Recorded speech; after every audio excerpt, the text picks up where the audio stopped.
Very good afternoon, one and all present here. It's a great honor to welcome you all to this 10th HR Summit organized by Bosco Vazhikaatti. And it gives immense joy to see you all. And at this occasion, I now especially welcome the chief guest of the day, Mr. Manu Solomon, 99 Coffee entrepreneur, with a loud of applause. And such an inspiring personality is, last 20 minutes we had interaction with him. I was telling about his social entrepreneurial skill, and he want to bring the changes in the lives of people and the bridging between the village and the city. And he brought immense change in the lives of women and children, and he brought the social changes. He will be the apt person to be here as a chief guest for this HR Summit. I warmly welcome you, Manu Solomon sir, to this wonderful celebration. So give him a big applause once again. And I now invite Father also, welcome Father Economer, Edwin Vasant, our province economer. He has been always inspiration for many young people. He brought a lot of changes in the lives of poor, as he was working in a different segments of area in Tiruvannamalai district, and he was working in Pope John Garden in the lives of lepers. And many other segments he worked, and he brought huge change in the lives of people. I now warmly welcome him for this wonderful celebration. Father, you take this place of provincial and vice provincial now, so it's a great honor to welcome you for this HR Summit. And I now invite Father, also welcome Father Rajkumar, my previous rector and my inspiration and model, who always been instrument of any new initiative that we take. Very creative and very enterprising in his thinking and in his approach. So I now warmly welcome you, Father. Thank you for making up this day. And he's secretary of this Don Bosco Arts and Science College. At the same time, I now also welcome Father Kasi Sagairaj, our vice principal of our Don Bosco Arts and Science College, and good model and inspiring many young people in their lives. I warmly welcome you, Father. And a special keynote address will be addressed by Herman Carges. So the very inspiring personality was been from all the way he has reached from Tiruchi to Chennai. And now I warmly welcome him. And I also welcome Reverend Father Leo, the Surabhi director and former director of Don Bosco Vazhikaatti. He has been a model for this HR Summit. From his period, it was started. So now we are reaching 10th because of his model and inspiration. So I warmly welcome. And also Mastro, the great man, Mark Sir. So he was always behind this entire event, taking forward with his inspirations and insight. I warmly welcome. And I now welcome all our HR people who are come here associated with Don Bosco Vazhikaatti, and also all the staff members of our Don Bosco Vazhikaatti, and also students and the college representatives and vice principals and principals of different colleges. I warmly welcome you for this 10th HR Summit. I wish you all the best. You will have a wonderful interaction, wonderful togetherness. That's what I want to say. It is a togetherness. The transformation for excellence. Transformation always personal. It starts with individual, and it brings changes people whomever we are in contact. It brings the radiation of positivity, and it brings excellence. Excellence is nothing but value-based. It is always rooted in ethics. It rooted in something good, something very higher and noble cause. I think we chose this topic with this mind. So I wish you all the best, and you will have a wonderful afternoon. And it is a great joy to have you all in this wonderful summit. Thank you and welcome you all.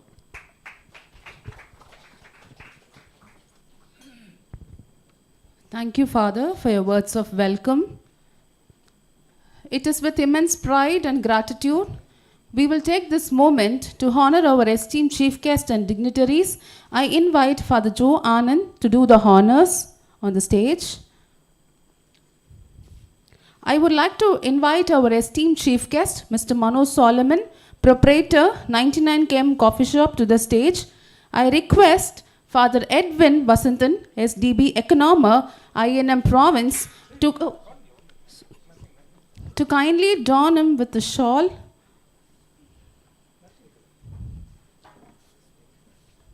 And Father Johnson Bashyam, Provincial Councillor, to present a moment. Joseph Leo to present a memento as a token of appreciation.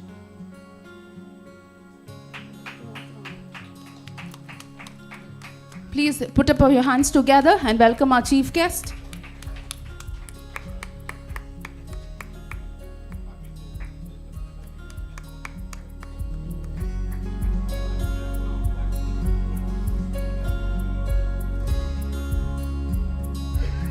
Thank you, fathers. Next, I warmly welcome Father Edwin Vasantan, SDB Economer, INM, to the stage. Father Joe to don him with a shawl and kindly present a memento and a gift.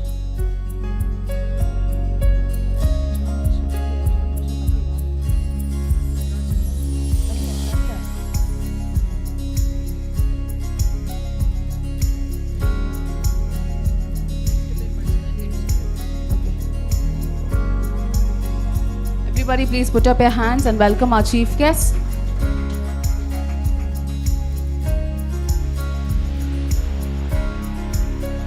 I invite Father Rajkumar, Secretary, Don Bosco Arts and Science College, Kilpauk, to grace the stage. I request Father Joe Anand to adorn him with a shawl and to present a memento and a gift.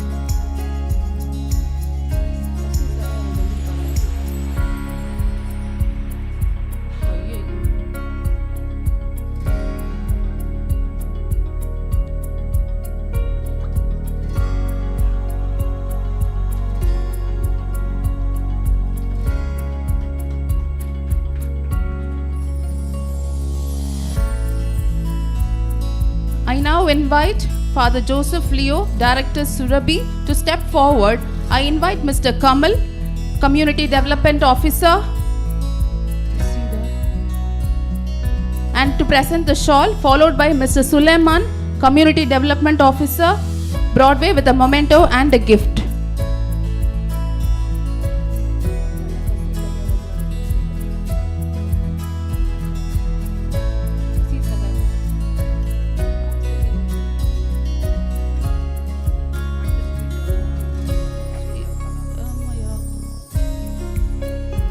I now welcome Professor Herman Kardux, Directors of Leaders' Choice, to join us with Father Joe Anand to kindly present a memento and with the gift of shawl.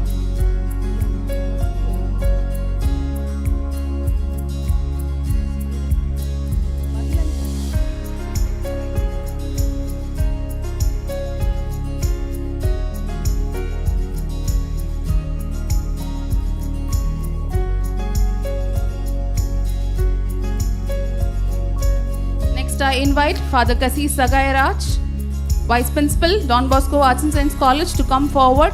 I request Mohan Prem, Coordinator, Department of Career Guidance, DBV, to do the honors with a shawl, followed by Ms. Rita, Coordinator, Quest Alliance, presenting the memento and a gift.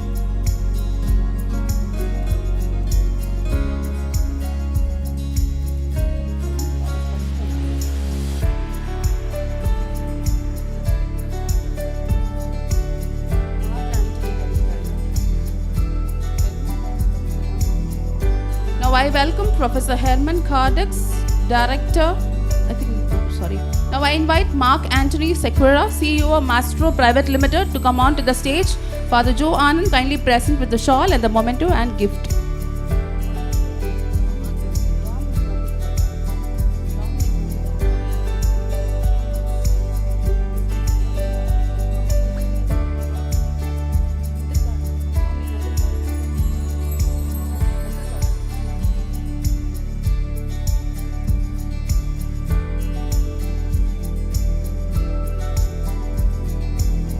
all give a big round of applause to honor the guests. Thank you, fathers.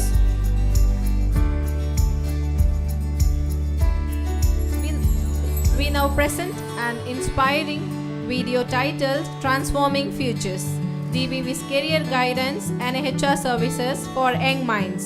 Let's take a moment to witness the impact of our initiatives.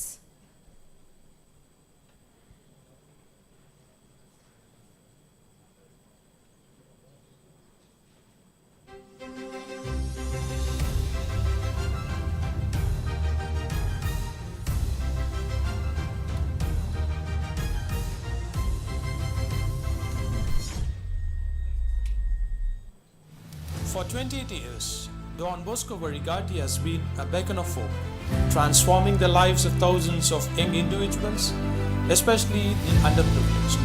With the presence in 8 districts across Tamil Nadu and Pondicherry, we have empowered over 584,800 students through career guidance, skills training, and job placements. At Don Bosco Vazhikaatti, our mission is clear: helping youth build a joyful career and a meaningful life.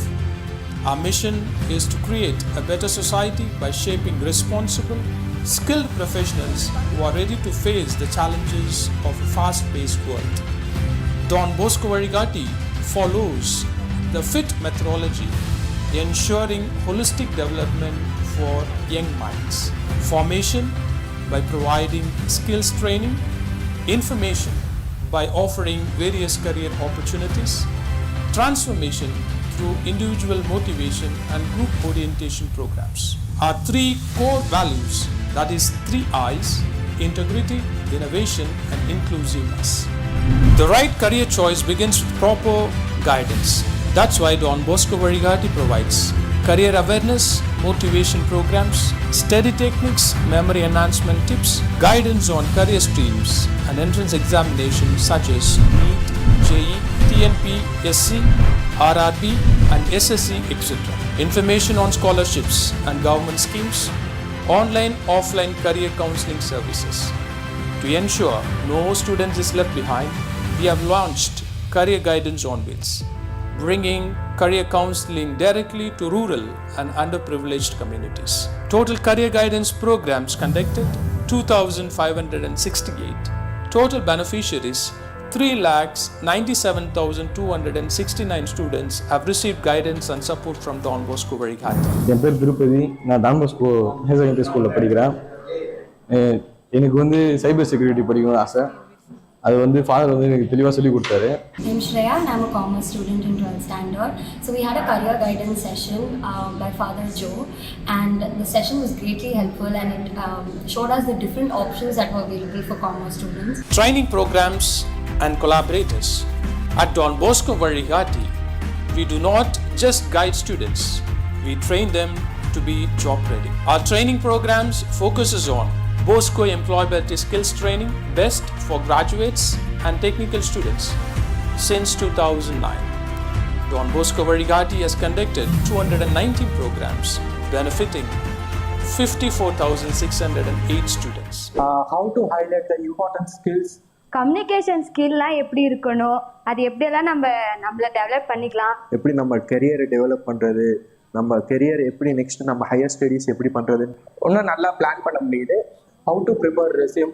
They provide job offers, scholarships, online jobs, private ஜாப்ஸாக இருக்கட்டும், government ஜாப்ஸாக இருக்கட்டும், various செக்டார்ஸில் இருக்கிற jobs எங்களுக்கு refer பண்ணியிருக்கிறாங்க.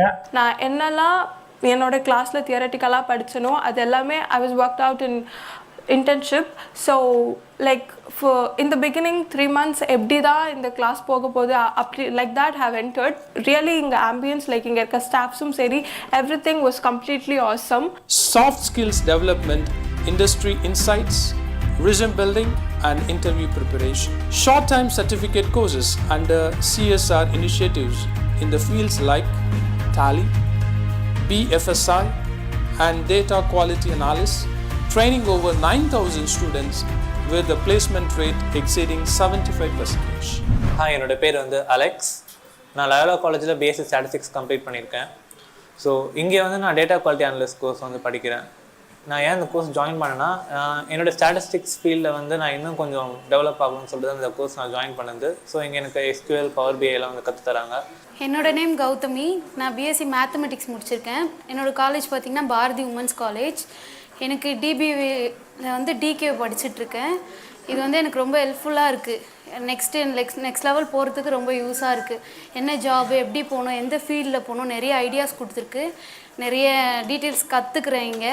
Our key collaborators: Job Placement Network, Tech Magendra Foundation, Smart Skill Training Centers, Quest Alliance, Employability, Life Skills Development, corporate partners including Charisma Solutions, hands-on industry training programs. Together, we bridge the gap between education and employment. Placement and success stories. Training leads to transformation. Through strong industry collaborations, Don Bosco Vazhikaatti has successfully placed over 2 lakh students in leading companies. Total job fairs, campus drives, job drives conducted over 2000 events. My name is Ragvi.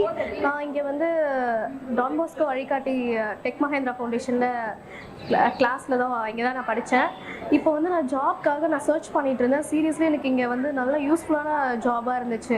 Actually எனக்கு நான் fresher தான். நான் 40,000 வரை எனக்கு salary கிடைக்கும்னு expect பண்ணல. But ஆனால் என்னை எடுத்துக்கிட்டாங்க. சீரியஸ்லி எனக்கு ரொம்ப யூஸ்ஃபுல்லாக இருக்குது. இந்த ஜாப் ஃபேருக்கு வந்து டான் போஸ்கோ வழிகாட்டி நடத்துறதுக்கு வந்ததுனால பார்த்தீங்கன்னா என்னால் இங்கே வந்து ஒரு 50+ கம்பெனிஸ் வந்தாங்க. அதில் என்னோடய குவாலிஃபிகேஷன் ஏற்ற மாதிரி நான் 5+ கம்பெனிஸில் அட்டன் பண்ணேன். அட்டன் பண்ணுறது என்னென்னா இங்கே வந்து நம்மளுக்கு வந்து அந்த ரிவ்யூ தெரிஞ்சிருது, நம்மளுக்கு செலக்ட் ஆகிறோமா நெக்ஸ்ட் ரவுண்டுக்கு இல்லையா அப்படிங்கிறது.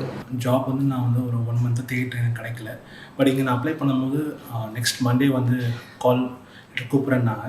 So I believe I can able to get a job. Employment trust Don Bosco Vazhikaatti students for their skills, professionalism and industrial readiness.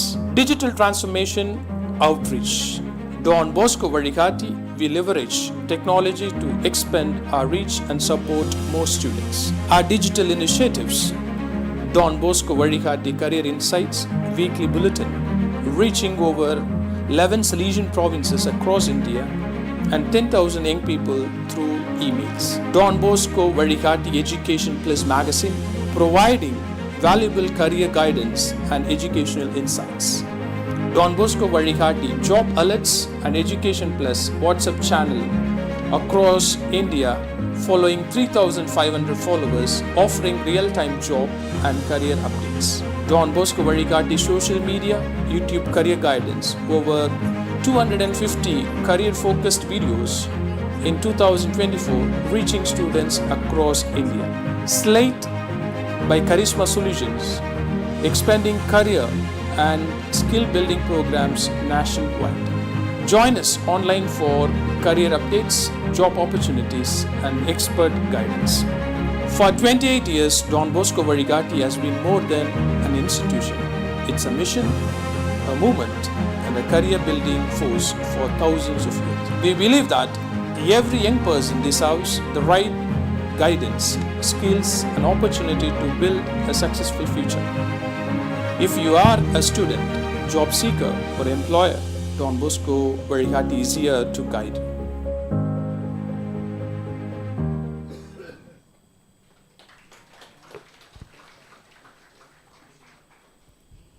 I now invite Mr. J.K. Dominic, HR, to the stage. I request Father Gabriel to do the honors with the shawl and present the memento and the gift. A warm welcome to J.K. Dominic, HR, to the stage now.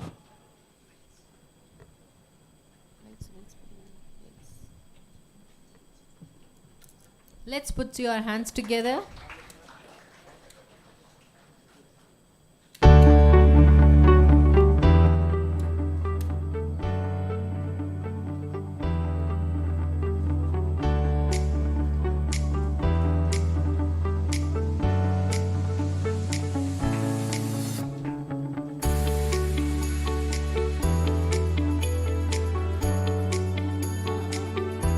Good to see all the eminent personalities in all one stage. Thank you for the wonderful presentation. It's now a pleasure to invite Mr. Manu Solomon, Chief Proprietor, 99 km coffee shop, a honored personality, served in the Indian Army Force, an Indian Air Controller, helps the poor, destitutes and legal advisors.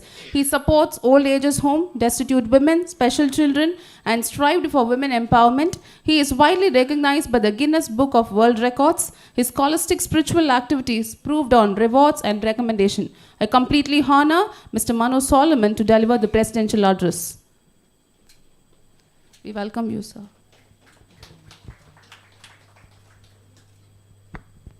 Thank you.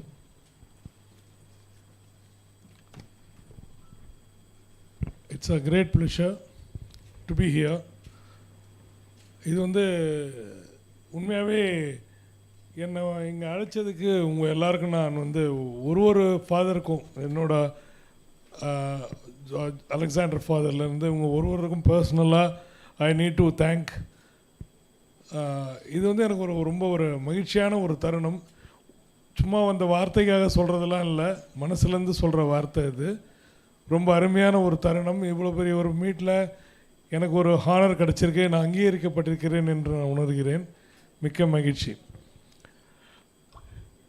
இது வந்து அதாவது ஒரு சாதாரண ஒரு பேக்ரவுண்டில் இருந்து, அப்பா அம்மா வந்து டீச்சர்ஸ், அப்பா வந்து ஹெட் மாஸ்டர், அம்மா டீச்சர், இந்த மாதிரி ஒரு ஃபேமிலியிலேருந்து ஒரு சென்ட் ஜோசப் ஸ்கூலில் செங்கல்பட்டில் படித்து அதுக்கப்புறம் வந்து ஏர்ஃபோர்ஸ் ஜாயின் பண்ணி ஏர்ஃபோர்ஸ்லேயும் கூட வந்து பார்த்திங்கன்னா ஏர் டிராஃபிக் கண்ட்ரோலில் 12 இயர்ஸ் சர்வீஸ் பண்ணிவிட்டு அதுக்கப்புறம் வந்து ஒரு பிஸ்னஸ் ஸ்கூலில் வரணும்னு ஆசையில் வந்து ஆஸ் அன் ஆண்டர்ப்ரனராக வரணும், நம்ம வந்து வேலைக்கு போகிறத விட வேலை கொடுக்கணும் அப்படிங்கிற ஒரு எண்ணத்தோடு என்னோடய கேரியரை ஸ்டார்ட் பண்ணேன். இது எல்லாத்துக்கும் வந்து we need God's grace and blessings. இதை நான் வந்து 100% நம்புகிற ஆள். இதுக்கு முன்னால் ஒன்று சொல்லிக்கணும்னு ஆசைப்பட்றேன். நான் வந்து நிறைய ஃபாதர்ஸோடு எப்போவுமே ஒரு நட்போடு இருக்கிற ஆள். நான் இங்கே இருக்கிற நிறைய சார்லாம் கூட அன்றைக்கி ஆல்ரெடி நாங்கள் மீட் பண்ணியிருக்கோம். இதில் வந்து எனக்கு என்ன ஒருத்தர் இங்கே புதுசாக, அதாவது தெரிஞ்சவங்களை இங்கே பார்க்குறதுலேயே ஒரு பெரிய மகிழ்ச்சி. அதில் வந்து எனக்கு என்னென்னா, நீங்கள்லாம் வந்து டைரெக்டாக வந்து ஒரு சர்வீஸில் இருக்கீங்க. ஆஸ் அ பிஸ்னஸ் மேனாக நம்மளால் எப்படி வந்து ஒரு சர்வீஸ் பண்ண முடியும் அப்படிங்கிறது தான் வந்து இங்கே என்னை வந்து கொண்டு சேர்த்துருக்கிற ஒரு விஷயமாக நான் கருதுகிறேன். இதுக்கு நீங்கள் அதை உணர்ந்து எடுத்துக்கிட்டு என்னை கொண்டு வந்து சேர்த்ததுக்கு உங்களுக்கு மறுபடியும் ஒரு இசை என்னோடய மனமார்ந்த நன்றியை தெரிவித்துக் கொள்கிறேன். என்னோடய பேக்ரவுண்ட் பற்றி சொல்லிடுறேன். நான் I served in air force for 12 years. அதுக்கப்புறம் வந்து பிஸ்னஸ் பண்ணணுன்னு ரொம்ப ஆசை இருந்தாலும் வெளில வந்துட்டாலும் அதுக்கு முன்னால் வந்து I had a very good experience. நீங்கள் பார்த்தீங்கன்னா என்னோடய ஃபஸ்ட் போஸ்டிங் வந்து ஆக்ரா. எல்லாருக்கும் ஆக்ரானா தாஜ்மஹால் ஞாபகம் வரும். நாங்கள் இருந்த இடத்துலேருந்து 8 kilometers தாஜ்மஹால்.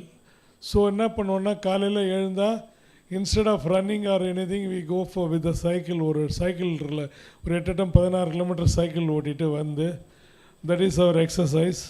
அதை முடிச்சுட்டு வி கோ ஃபார் சம் ஒரு பாஸ்கெட் பால் விளையாடுறதோ ஏதோ ஒன்று பண்ணுறது, இதெல்லாம் பண்ணுவோம். ஸோ எங்களுக்கு வந்து ஒரு டயர்டு இல்லாமல் எங்களுக்கு ஒரு எக்ஸசைஸை கொடுத்தது வந்து தாஜ்மஹால்.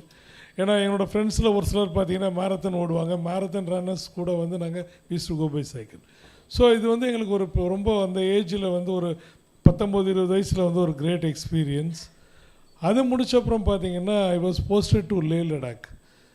இங்கே எத்தனை பேர் வந்து குலு மணாலிலாம் போயிருப்பீங்கன்னு தெரில, போயிருப்பீங்க கண்டிப்பாக. குலு மணாலி, ஸ்ரீநகர், லே லடாக் எல்லாம் போயிருப்பீங்க. அதுலேயும் எஸ்பெஷலி பார்த்திங்கன்னா உங்களுக்கு வந்து அந்த நூப்ரா வேலி, தாய்ஸ், நோமேன்ஸ் லேண்டு, அதை தாண்டி பார்த்திங்கன்னா பாகிஸ்தான் பார்டர், இதெல்லாம் வந்து it's an opportunity for anyone to reach that place. அங்கே போகிறதுக்கு it's a basically no man's land and no civilian is permitted to go there. Like அந்த இடத்துல வந்து -40 degreesல வந்து சர்வீஸ் பண்ணுறதுக்கு ஒரு பெரிய ஒரு ஆப்பர்ச்சுனிட்டி. -40 degreesனால் உங்களுக்கு யூ கேன் அண்டர்ஸ்டாண்ட் என்ன ஒரு ஹார்ட் லிவிங்காக இருந்திருக்கும். It's known as hard living area.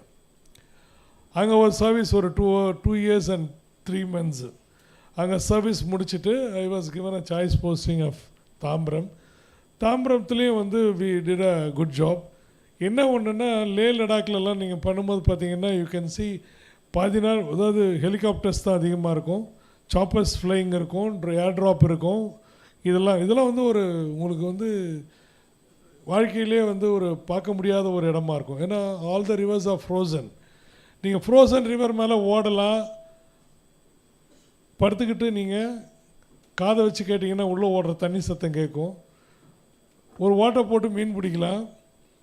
இதெல்லாம் வந்து ஒரு ஜாலியாக இருக்கிற விஷயம். இந்த மீன் டைம் வந்து I had an opportunity of 1987 வந்து ஒரு ஆப்ரேஷன் கேக்டஸ்னு ஒன்று நடந்தது. How many are you aware of it தெரில. நம்மளோட மால்டீவ்ஸ் இருக்கு இல்லைங்களா, மால்டீவ்ஸ் அதிபரை வந்து அப்துல் கயீம் வந்து அவரோட இதை வந்து ஆட்சியை கவுக்கிறதுக்காக மிலிட்டன்ஸ்லாம் போனாங்க. So I was one among the first 5 persons to land in the Maldives இன் 1987. அது வந்து ஏர்ஃபோர்ஸ் சைட்லேருந்து 5 பேர், மற்றபடியாக வந்து பேராட்ரூப்பர்ஸ் ஃப்ளைட் அப்படியே குதித்து அந்த சரவுண்ட் பண்ணுறதுக்காக ஒரு 280 பேர் வந்தாங்க. So I was one among them in the first 5. So it was a great and it's a opportunity தான். எங்ககிட்ட பெரிய ஒரு இதெல்லாம் கிடையாது, வெப்பன்ஸ்லாம் கிடையாது. பட் அங்கே போய் நாங்கள் என்ன பண்ணோம், அதையும் வந்து வித்தின் 6 to 7 hours வந்து ஃபுல் கண்ட்ரோல் எடுத்தோம். We took over the control of air traffic control. ஏன்னா ஏர் டிராஃபிக் கண்ட்ரோலில் நீங்கள் லைட் ஆஃப் பண்ணிட்டீங்கன்னா எந்த இதுவும் லேண்ட் பண்ண முடியாது. லேண்டிங் லைட்ஸ்லாம் ஏர்போர்ட் லைட்ஸு. ஸோ இதெல்லாம் வந்து அதுக்கப்புறம் வந்து we were there for 7 days to normalise ஆகிற வரைக்கும். இது வந்து என்னோடய கேரியரில், ஏர்ஃபோர்ஸ் கேரியரில் எனக்கு கிடைச்ச ஒரு மிகப்பெரிய விஷயம். இதில் இன்னொன்று என்னென்னா, இப்போ நான் நடத்திக்கிட்டு இருக்கிற 99 கிலோமீட்டர் காஃபின்றதில் வந்து இது வரைக்கும் எனக்கு வந்து ஒருத்தர் வந்து நம்ம கடைக்கு எவ்வளோ பேர் வராங்க, அது வெற்றிமாறன்லேருந்து பெரிய பெரிய ஆளுமைகள் எல்லாம் வருவாங்க, சினிமாவிலேருந்து மியூசிஷியன் எல்லாம் நம்ம கடைக்கு வரவங்களாக இருப்பாங்க. ரொம்ப எல்லாரையும் நம்மளை வந்து ரொம்ப பாராட்டி நம்மளை வந்து இன்னும் கூட பாராட்ட வந்து நமக்கு ரெஸ்பான்சிபிலிட்டி கூடிக்கிட்டே போகும். அந்த ரெஸ்பான்சிபிலிட்டி அதிகப்படுத்திக்கிட்டே இருப்பாங்க.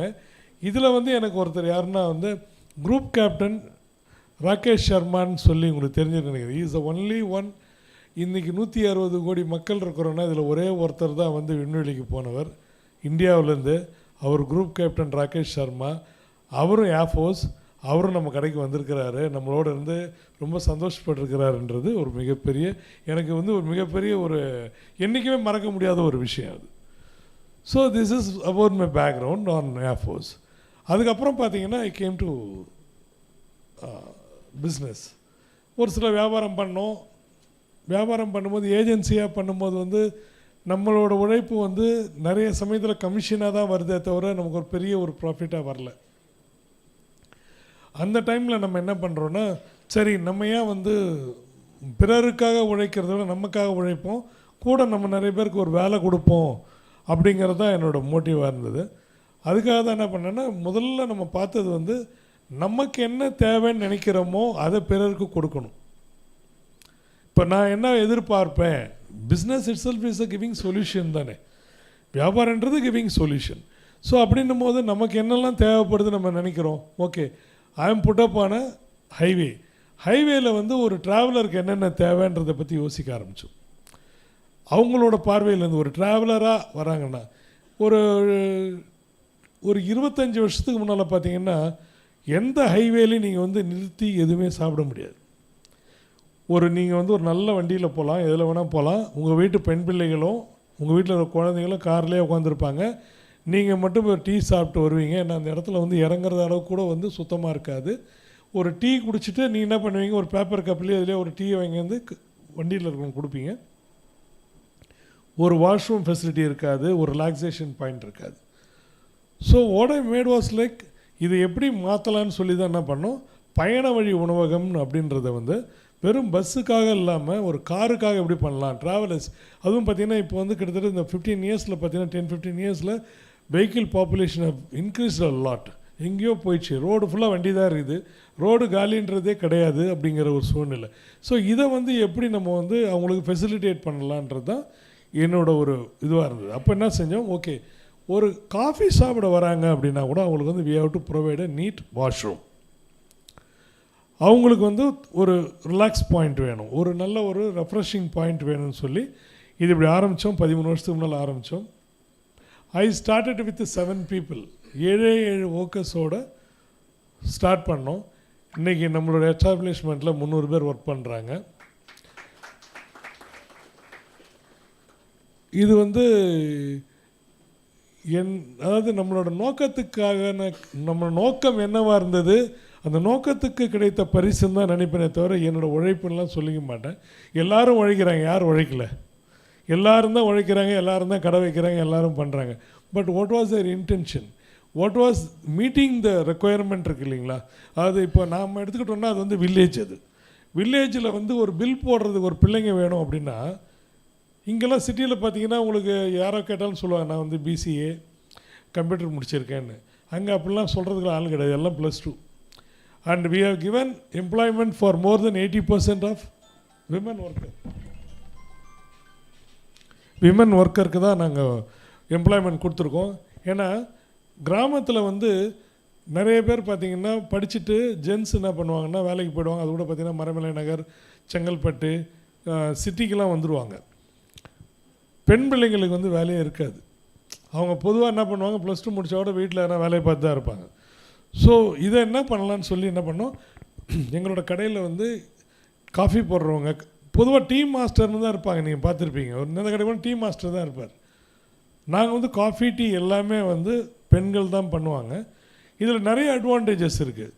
நீங்கள் வந்து ஒரு இது நான் பர்சனலாகவும் சொல்லிக்கிறேன். அது இந்த அட்வான்டேஜ் என்னென்னா, ஒரு காஃபி மாஸ்டர் வந்து டீ மாஸ்டர் வந்து டீயில் கொஞ்சம் நீங்கள் சர்க்கரை கம்மியாக போட சொல்லிட்டீங்க, அவர் கொஞ்சம் அதிகமாக போட்டார்னா அடுத்த நிமிஷம் கோபமாக என்ன கேட்பார், நான் என்ன சொன்னேன், என்ன போட்டிங்க, ஏன் சர்க்கரை அதிகமாக போட்டிங்க கேட்பார். இதே ஒரு விமன் வந்து அதே தப்பை பண்ணிதான், என்னம்மா சர்க்கரை அதிகமாக போட்டிங்களாம்மான்னு வேறு, அவ்வளோதான். இதில் வந்து there is lot of difference. அந்த இடத்தோட இதே வந்து ஒரு கோபமான சூழ்நிலையை கூட மாற்றுறதுக்கு பெண்கள் வந்து அந்த கொடுக்கும்போது ஒரு அது இதே இடம் மாறிடும். இது மட்டும் இல்லை, பெண்களுக்கு வந்து ஒரு சில விஷயங்களில் வந்து ஒரு தெளிவு இருக்கும். என்னென்னா, இந்த பணியாரம் போடுறது, அடை போடுறது, ஆப்பம் பண்ணுறது, இதெல்லாம் வந்து ஜென்ஸை விட பல்க் குக்கிங்கில் ஜென்ஸ் ஆர் பெட்டர். வேறு கவுண்டர் சேல்ஸில் வந்து இவங்க தான் பெட்டர், விமன் தான் பெட்டர். அதாவது இன்னொன்று கொடுக்கறது, எடுத்து கொடுக்குறதுலாம் கூட ஒரு ஜென்ஸ் கொடுக்குறதுக்கும் ஒரு ஆண் கொடுக்குறதுக்கும் ஒரு பெண் கொடுக்குறதுக்கும் நிறைய வித்தியாசங்கள்லாம் இருக்கும். இதில் வந்து நான் என்ன நினச்சேன்னா, இதை வந்து முதல்ல வந்து பெண்களுக்கு வேலை கொடுக்கணும். ஏன்னா கிராமத்தில் வந்து பெண் பிள்ளைகளுக்கு வேலை கிடைக்க மாட்டேங்குது. ஒரு ஜெராக்ஸ் கடைக்கு போகிறாங்கன்னா, shall I take my time, பேசிக்கலாமா? 5 more minutes, ஓகே. அப்போ வந்து பார்த்திங்கன்னா ஒரு ஜெராக்ஸ் கடைக்கு வேலைக்கு போகிறாங்கன்னா, அந்த ஜெராக்ஸ் கடையில் பார்த்திங்கன்னா ஒரு வாஷ்ரூம் கூட இருக்காது. காலைல போவாங்க, ஈவினிங் தான் வருவாங்க. அவங்களே ஃபுட்டு எடுத்துகிட்டு போகணும் மத்தியானத்தில். ஒரு துணி கடைக்கு போனால் கூட அப்படி தான். கிராமத்தில் எல்லாமே கிட்டத்தட்ட சின்ன சின்ன மிட் டவுன்லலாம் அதான் சூழ்நிலை. ஸோ இதெல்லாம் வந்து நம்ம கடையில் வந்து அப்படி கிடையாது. So we have empowered them with எல்லாருக்கும் கோட்டு கொடுத்து எல்லாரையும் வந்து நீட்டாக அவங்கள வந்து, அதாவது மாண்போடு வேலை செய்யணும், பார்க்குறவங்க வந்து மதிக்கிற மாதிரி வேலை செய்யணும்னு சொல்லி இந்த பெண் பிள்ளைங்களுக்கு எல்லாம் கொடுத்துருக்கோம். இது வந்து நம்மளோட முக்கியமான ஒரு வேலை. அதுக்கு அடுத்தது நம்ம கடையில் வந்து நம்ம வந்து ஒரு கின்னஸ் ரெக்கார்டு ஹோல்டர். எப்படின்னா, மாறுவோம் மாற்றுவோம்னு சொல்லி பிக் பாஸ் பண்ணார் இல்லையா ஹாரி, அவர் வந்து என்னோட நண்பராக, இப்போது நண்பர் தான். ஒரு 2017 வந்து ஒரு ப்ரோக்ராம் ஒன்று பண்ணாங்க. பண்ணும்போது வந்து நீங்கள் தான் பண்ணணும்னு சொல்லி அதை வந்து கின்னஸ் ரெக்கார்டில் we are also a part of it and we receive the award from Guinness world record. இது வந்து எனக்கு ஒரு மிகப்பெரிய ஒரு மகிழ்ச்சி. ஏன்னா கின்னஸ் ரெக்கார்ட் பண்ணுறதுக்கு என்னெல்லாமோ பண்ணுறாங்க, நம்ம ஒன்றுமே இல்லை, நம்மளோட நோக்கம் சரியாக இருந்தது, அதுதான். இங்கே நான் ஒரே ஒரு விஷயத்தை மட்டும் உங்கள்கிட்ட எல்லார்ட்டையுமே சொல்லிக்கணும்னு நினைக்கிறேன். அதாவது இங்கே வந்து ஒன்று எம்ப்ளாய்மெண்ட்டுக்கு போகிறவங்களும் இருப்பீங்க, ரெக்ரூட் பண்ணுறவங்களும் இருப்பீங்க. அதாவது பிள்ளைங்களுக்கு என்ன வேணும்னா, ஒரு நோக்கம் வந்து நல்லா இருக்கணும். இன்னொன்று அடுத்தது வந்து அவங்களோட செயல்பாடுகள் அது வந்து ஒரு அறம் சார்ந்ததாக இருக்கணும். அது நான் வந்து இதை வந்து ஹெச்ஆருக்கும் சொல்லிப்பேன், எம்ப்ளாயியாக போகிறவங்களும் சொல்லுவேன் என்னென்னா அறம் சார்ந்த, நான் அடிக்கடி என்னோடய போர்டிலலாம் எழுதி வச்சுருக்கிறது பார்த்திங்கன்னா, அறம் சார்ந்த வணிகமே சமூக நலன். அது வந்து சோஷியல் ரெஸ்பான்சிபிலிட்டி. அது அறம் சார்ந்த வணிகன்றது. இதில் பார்த்தீங்கன்னா நீங்கள் என்னோடய 99 காஃபி ஷாப்பில் வந்து பார்த்தீங்கன்னா எம்ஆர்பிக்கு மேலே விற்க மாட்டோம். அது ஒரு அறம். ஏன்னா ரோட்டில் இருக்கிற கடைகள்லாம் பார்த்திங்கன்னா ஒரு தகுதியே இல்லாத ஒரு தண்ணி பாட்டில் கூட வந்து விற்பாங்க. நம்மளது வந்து பிராண்டட் தவிர எதுவும் பண்ண மாட்டோம். அதுவும் எம்ஆர்பிக்கு மேலே ஒரு பைசா வச்சு விற்க மாட்டோம். இது ஒரு வகை வணிக அறம். கிடைக்காத இடத்துல என்ன வேணால் விலை வச்சு விற்கலான்றது தவறானது. அதை தாண்டி நாங்கள் இது சரி, என்னோடய மனசில் எப்பவுமே என்ன தோணுன்னா, ஒரு தண்ணி விற்கிறது பாவம், தப்பு. காற்றையும் சுவாசிக்கிற காற்றையும் தண்ணியை விற்கிறது வந்து தவறுன்ற மனசுக்குள்ளே எப்பவுமே எனக்கு உண்டு. அதனால் என்ன பண்ணேன்னா தண்ணி விற்க ஆரம்பித்த காலத்துலேருந்தே எங்கள் கடையில் பார்த்திங்கன்னா 4 பித்தளை செப்பு இதில் வந்து தண்ணி வச்சுருப்போம். சீரக குடிநீர், வெந்தய குடிநீர், அப்புறம் ஆவாரம்பூ குடிநீர், அதுமாதிரி ஒரு வெரைட்டியாக ஒரு 7-8 வெரைட்டி வச்சுருப்போம். 7-8 வெரைட்டியில் எப்போ தேவையோ அதுக்கு ஃபில்லிங் இருந்துகிட்டே இருந்திருக்கும்.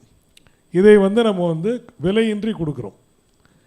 ஏன்னா ஒரு சாதாரண தண்ணி ஒரு பாட்டிலில் வச்சு 20 ரூபாய் கொடுக்கும்போது நம்ம வேல்யூ ஆட் பண்ணி விலையின்றி கொடுக்கறதும் ஒரு அறம். அந்த அறம் தான் வந்து நம்மளால் மக்களால் வந்து ஏற்றுக்கொள்ளப்படுது, ரசிக்கப்படுது. இதே மாதிரி இன்னொன்று சொல்லணுன்னா, being I'm a Christian, I follow Christianity. Jesus வந்து நிறைய சொல்லி கொடுத்துருக்காரு. அதில் ஒரே ஒரு விஷயத்தை நான் ஷேர் பண்ண விரும்புகிறேன். உங்களுக்கு எது கிடைச்சாலும் என்ன பண்ணுங்கள், அதில் ஒரு தசமபாகம் கொடுங்கன்னு சொல்லுவார். பிறருக்காக செய்யுங்கன்னுவார். By God's grace and is abundant blessings. நான் வந்து நீங்கள் 4 கடை வச்சுருக்கேன். 4 கடையிலையுமே you can bring your own food and consume there. ஏன்னா எனக்கு கடவுள் இவ்வளோ பெரிய இடத்த கொடுத்துருக்காரு. அந்த இடத்துல ஒரு போர்ஷனை வந்து ஐ எம் ஷேரிங் இட். ஒன்றும் பட்டா போட்டு எழுதி கொடுத்துடல, அவங்களுக்கு ஒரு வாய்ப்பை கொடுக்குறோம். ஏன்னா நம்ம கலாச்சாரமே திண்ணை கலாச்சாரம் தான். ஒரு காலத்தில் வந்து பார்த்திங்கன்னா, நீங்கள் ரோட்டில் யாராவது போகிறாங்கன்னா வந்து உட்காந்தாங்கன்னா ஒரு டம்ளர் தண்ணி கொடுப்பாங்க வீட்டில் இருக்கவங்க. So we know what is திண்ணை கலாச்சாரம். அதே மாதிரி பார்த்திங்கன்னா நம்ம இதில் பார்த்திங்கன்னு வச்சுக்கோங்க, வீட்டுக்கு யார் முதல்ல வந்தாலும் தண்ணி தான் கொடுப்பாங்க. தண்ணி குடிங்கன்னு சொல்லுவாங்க. தண்ணின்றது உறவின் அடையாளம். நீங்கள் வந்து ஒரு வீட்டில் போய் நீங்கள் தண்ணி குடிக்காம மாட்டீங்க, இருந்தாலும் வந்தான் தண்ணி கூட குடிக்காமல் போயிட்டான். அதாவது இது வந்து அவங்க ஏற்றுக்கலைன்றதுக்கான ஒரு அடையாளம். ஸோ இந்த குடிநீரையும் இந்த உணவகத்தை வந்து பயன்படுத்துறதுக்கான ஒரு வாய்ப்பையும் கடவுளோட ஞானம் வந்து எனக்கு கொடுத்தது. அதுக்காக நான் கடவுளுக்கு மறுபடியும் ஒரு நன்றி சொல்கிறேன். இன்னொன்று, எல்லாருமே சரி யாராக இருந்தாலும், அதாவது அறம் சார்ந்த வணிகம், அறம் சார்ந்த பொருளீட்டல், அறம் சார்ந்த வாழ்க்கை, எல்லாத்துலேயும் அறம்ன்ற ஒரு வார்த்தை, அறம்ன்ற வார்த்தைக்கு சரியாக நிகரான ஒரு ஆங்கில வார்த்தை இல்லை. அதை வந்து நம்ம தமிழ் பண்பாட்டோடு சேர்ந்த ஒரு விஷயத்தை நம்ம எல்லாரும் வந்து கொண்டு போகணும். இங்கே வந்து நீங்கள் எல்லாருமே மிகப்பெரிய வேலைகள் செய்கிறீங்க. எனக்கு டான் பாஸ்கோ வழிகாட்டி வந்து பார்க்கும்போதே பிரமிப்பாக இருக்குது. இதில் வந்து உங்களோட பங்கு, உங்களோட வேலைகள், உங்களோட சிறப்பான செயல்பாடுகள். ஏன்னா பேசுறது வேறு, செய்கிறது வேறு. நம்ம வந்து செய்கிறோன்றது தான் மரியாதை, செய்கிறதுன்றது தான் நமக்கு பெரிய ஒரு அர்த்தமே இருக்குது. இந்த இடத்துல இந்த ஒரு வேலையை எடுத்து செய்கிற ஒவ்வொரு ஃபாதருக்கும், ஒரு அந்த இதில் இருக்கிற ஒவ்வொரு சப்போர்ட்டிங் ஏஜென்ட்ஸ், நண்பர்கள் அனைவருக்கும் என்னோட மனம் கனிந்த நன்றியை சொல்லிக் கொள்கிறேன். உங்கள் அனைவரையும் மறுபடியும் ஒரு விஷயம் வாழ்த்துகிறேன். இந்த இடத்துல என்னை கொண்டு வந்து சேர்த்ததுக்கு உங்களுக்கு மறுபடியும் நன்றியை சொல்லிக் கொள்கிறேன். மிக்க நன்றி.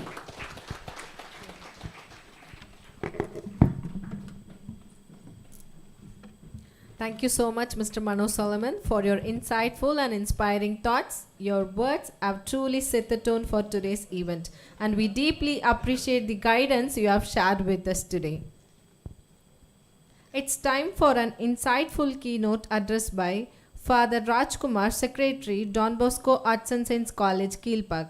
I request everyone to join me in welcoming Father Rajkumar.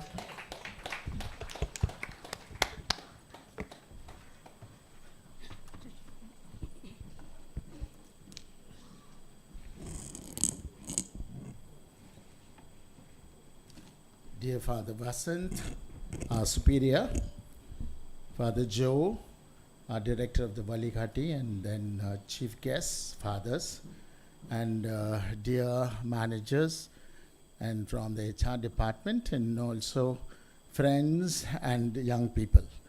I'm very happy that you are here, and I just want to make this keynote address a very short one, okay? So I want it to be also useful for all of us. The first thing I wanted to tell you is, I want to talk to you about the generation that we are targeting and the generation that we are having in our firm as a workforce. The kind of generation that we have and we recruit now are from the Gen Zs, the Zen generation. And in the whole generation parlance, if you see, when there is tough time, you get good generation. And when there is good generation, we have good times. And when there is good times, we get, weaker generation. So following that particular parlance, you will see that the kind of generation that we have today is a weaker one. And when we say it's weaker, we have, we are experiencing this generation, and we say this generation is very highly stressed generation.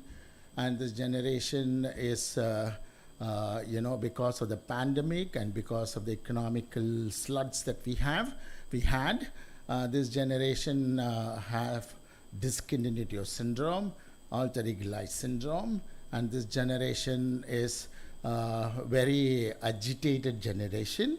And because of the discontinuity syndrome they have, they don't continue to be with us for a long time, and they will fizzle out and they will quit, and they are given to anger, and they are given to be outspoken, and we have lots of things like that. And so what are we as educational department and as you people who are in the firms, and when you are recruiting and when you are looking for people, what are we supposed to do? And I said to myself that, in the formation of our young people, what are the areas I need to concentrate?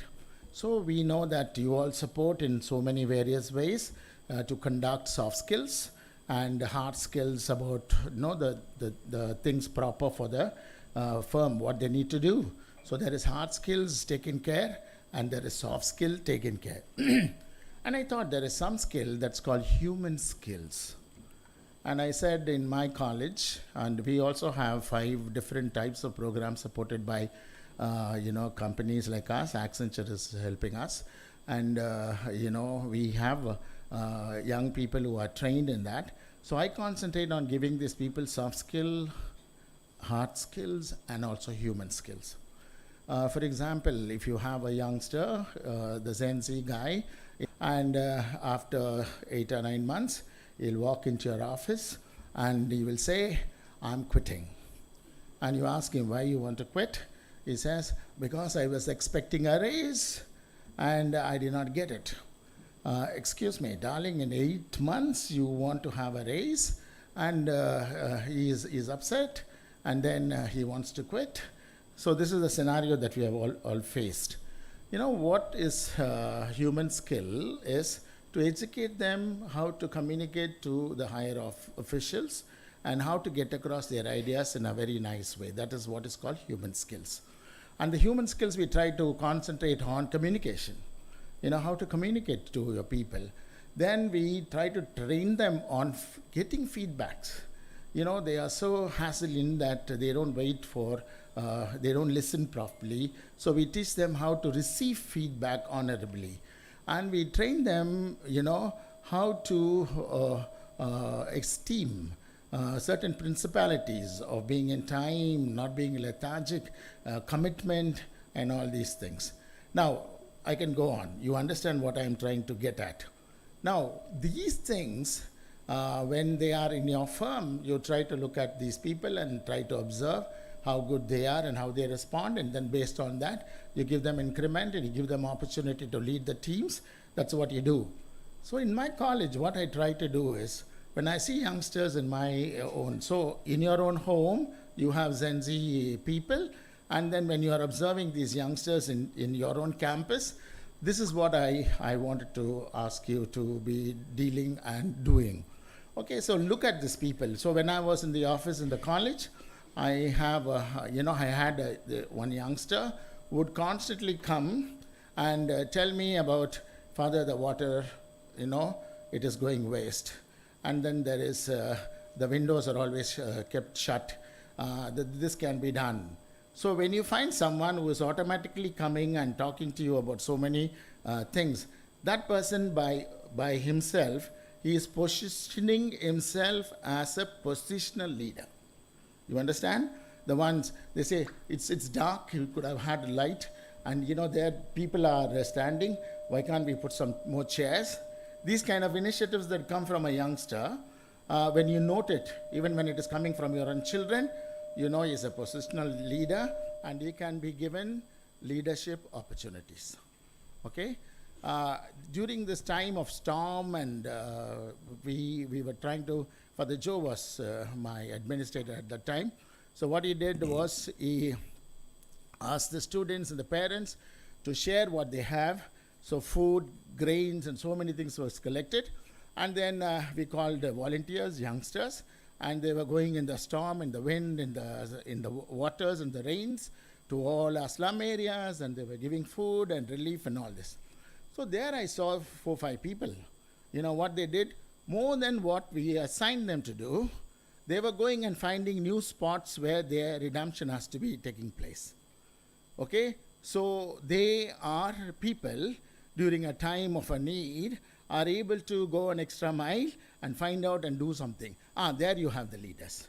They are the started leaders, the position leaders, the started leaders, and then they are coming and telling, there is another area where there is a need. So these are finds.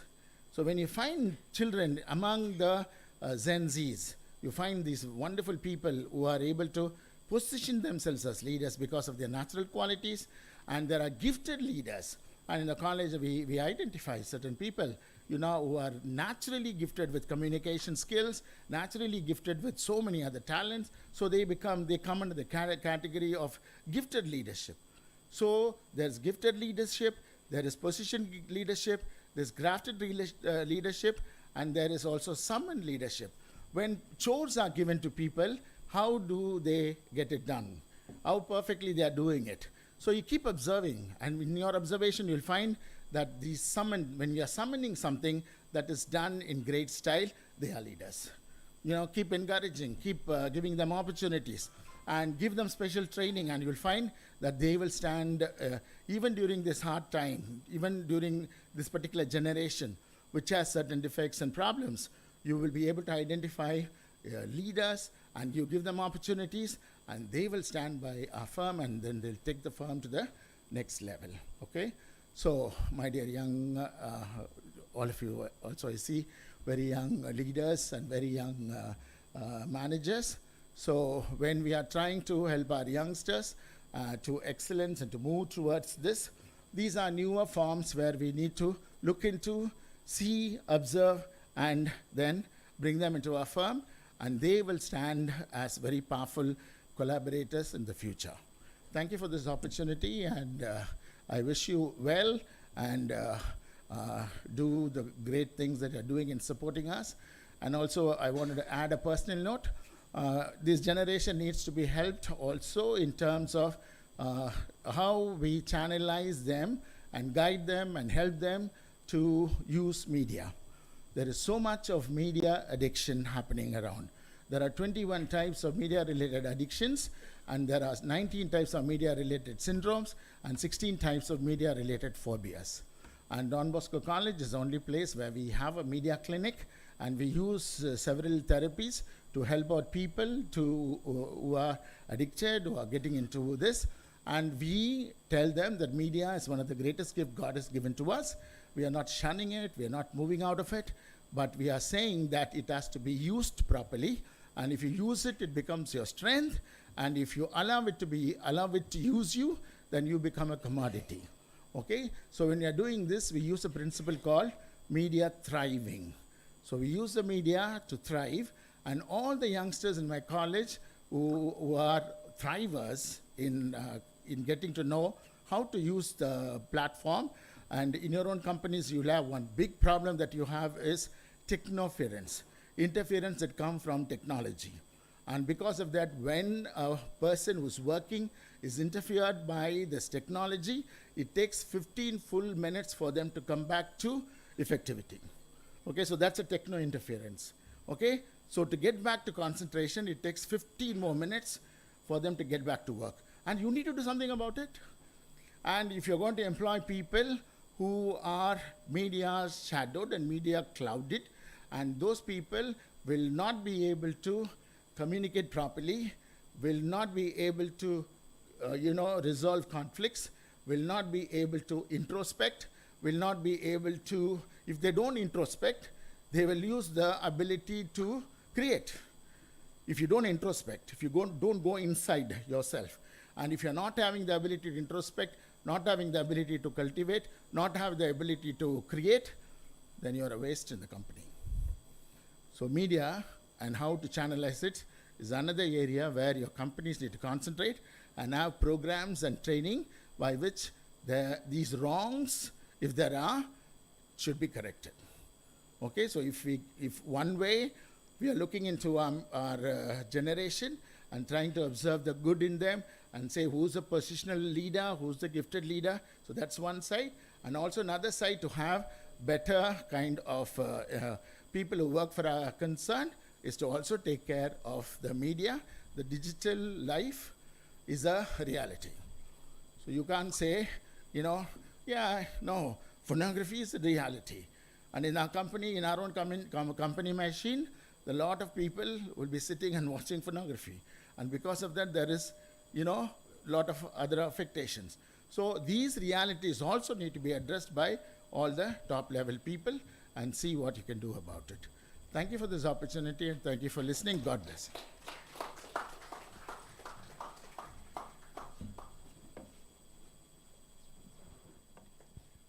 Thank you so much, Father. It was really a nice.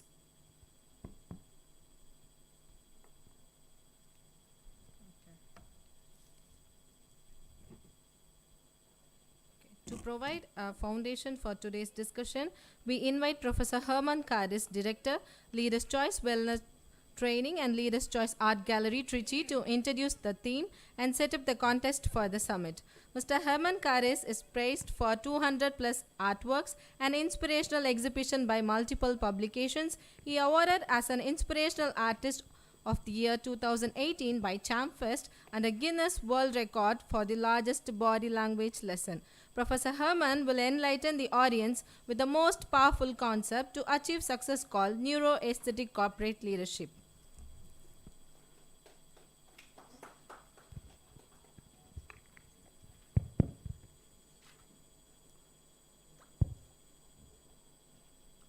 Most respected Reverend Fathers, the chief guest of the day, my sincere salute to the services he has provided to the nation. Respected HR managers, principals, great educationalists, placement officers, and many. I don't know how many of you know me. Father Rajkumar and a few others know me very well. I'm very much blessed with a thundering voice. Today, suddenly, I was blessed with a husky voice where I'm enjoying today from 12 o'clock in the afternoon. And the best part of it is all the three who spoke before me had husky voices, so I was very happy on the other end over there. Whenever I meet Father Rajkumar, he always comes up with some innovation, not to find fault with youngsters, but always to change and make these youngsters a better one. Today, Gen Z, as Father was talking about, he was talking about someone asking for a hike or a salary rise after 8 months. Today, the generation in our college is totally different. When they come in for an interview, they say, I would like to take up this job and these are my skills. But what happens is, the HR manager on the other side makes it very clear, you work for a year, do well, and then we give you a rise after 1 year. And my student is too smart enough, he says, I'll come after 1 year and join. This is the Gen Z today. And today, if you have to meet out the necessity of that Gen Z, you need something really solid and concrete to meet out the trends. You cannot go back with your old strategies which you had learned from your seniors and try to implement it today and expect a solid change. It is very, very difficult, as Father rightly pointed out, to see the next generation. And I'm very sure most of you would be vice presidents in your own company after 20 years, and you'll have the massive heart attack to see the freshers who are walking in, because they will be nowhere closer to you. And what you pointed out is really amazing, Father. Let me summon up. I was supposed to speak for 15 minutes, but I will speak only for 4 minutes and get to the discussion, and that's more important as well. Can I have the video to be played? Watch this video. My husky voice needs a break. That's why this filler video. The boy came last in every test. The teacher asked him how many questions he got right, but the boy answered, None. Not 9, Miss Williamson. He got none. The classroom was filled with jeers. The boy felt so ashamed. Even though the boy avoided the bullies, they still laughed at him, so he couldn't take it anymore. He got angry and knocked him down, but the principal found him anyway. The boy tried to defend himself, but the principal took out his report card, and there were his bad grades. He said the boy had a serious problem. He wanted his mother to take him home, or else the school would expel him. On the way home, the boy blamed himself, but the mother was patient with him. And from then on, she worked hard during the day and supervised the boy's studies at night. After careful observation, she realized that the boy was nearsighted, and that was the reason for his poor grades. So she bought him glasses, and with the help of the glasses, the boy's grades improved. And for the first time, he received praise from his teacher. When he got home, the boy hugged his mother, and the mother smiled with relief. This clipping is from a very beautiful movie called Gifted Hands. This gentleman, it's a true life story of a great gentleman called Ben Carson from the US. I don't know how many of you know Ben Carson.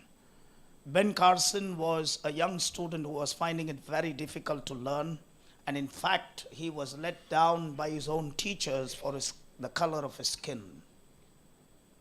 This boy finds it very difficult, but his mother is a very hardworking young lady who goes out of the way she's a single parent as well. And she identifies that this boy needs glasses. She picks him the first pair of glasses. This boy starts reading very well. He sits in the library most of the time. He starts reading and finally ends up becoming a doctor, especially a neurosurgeon as well.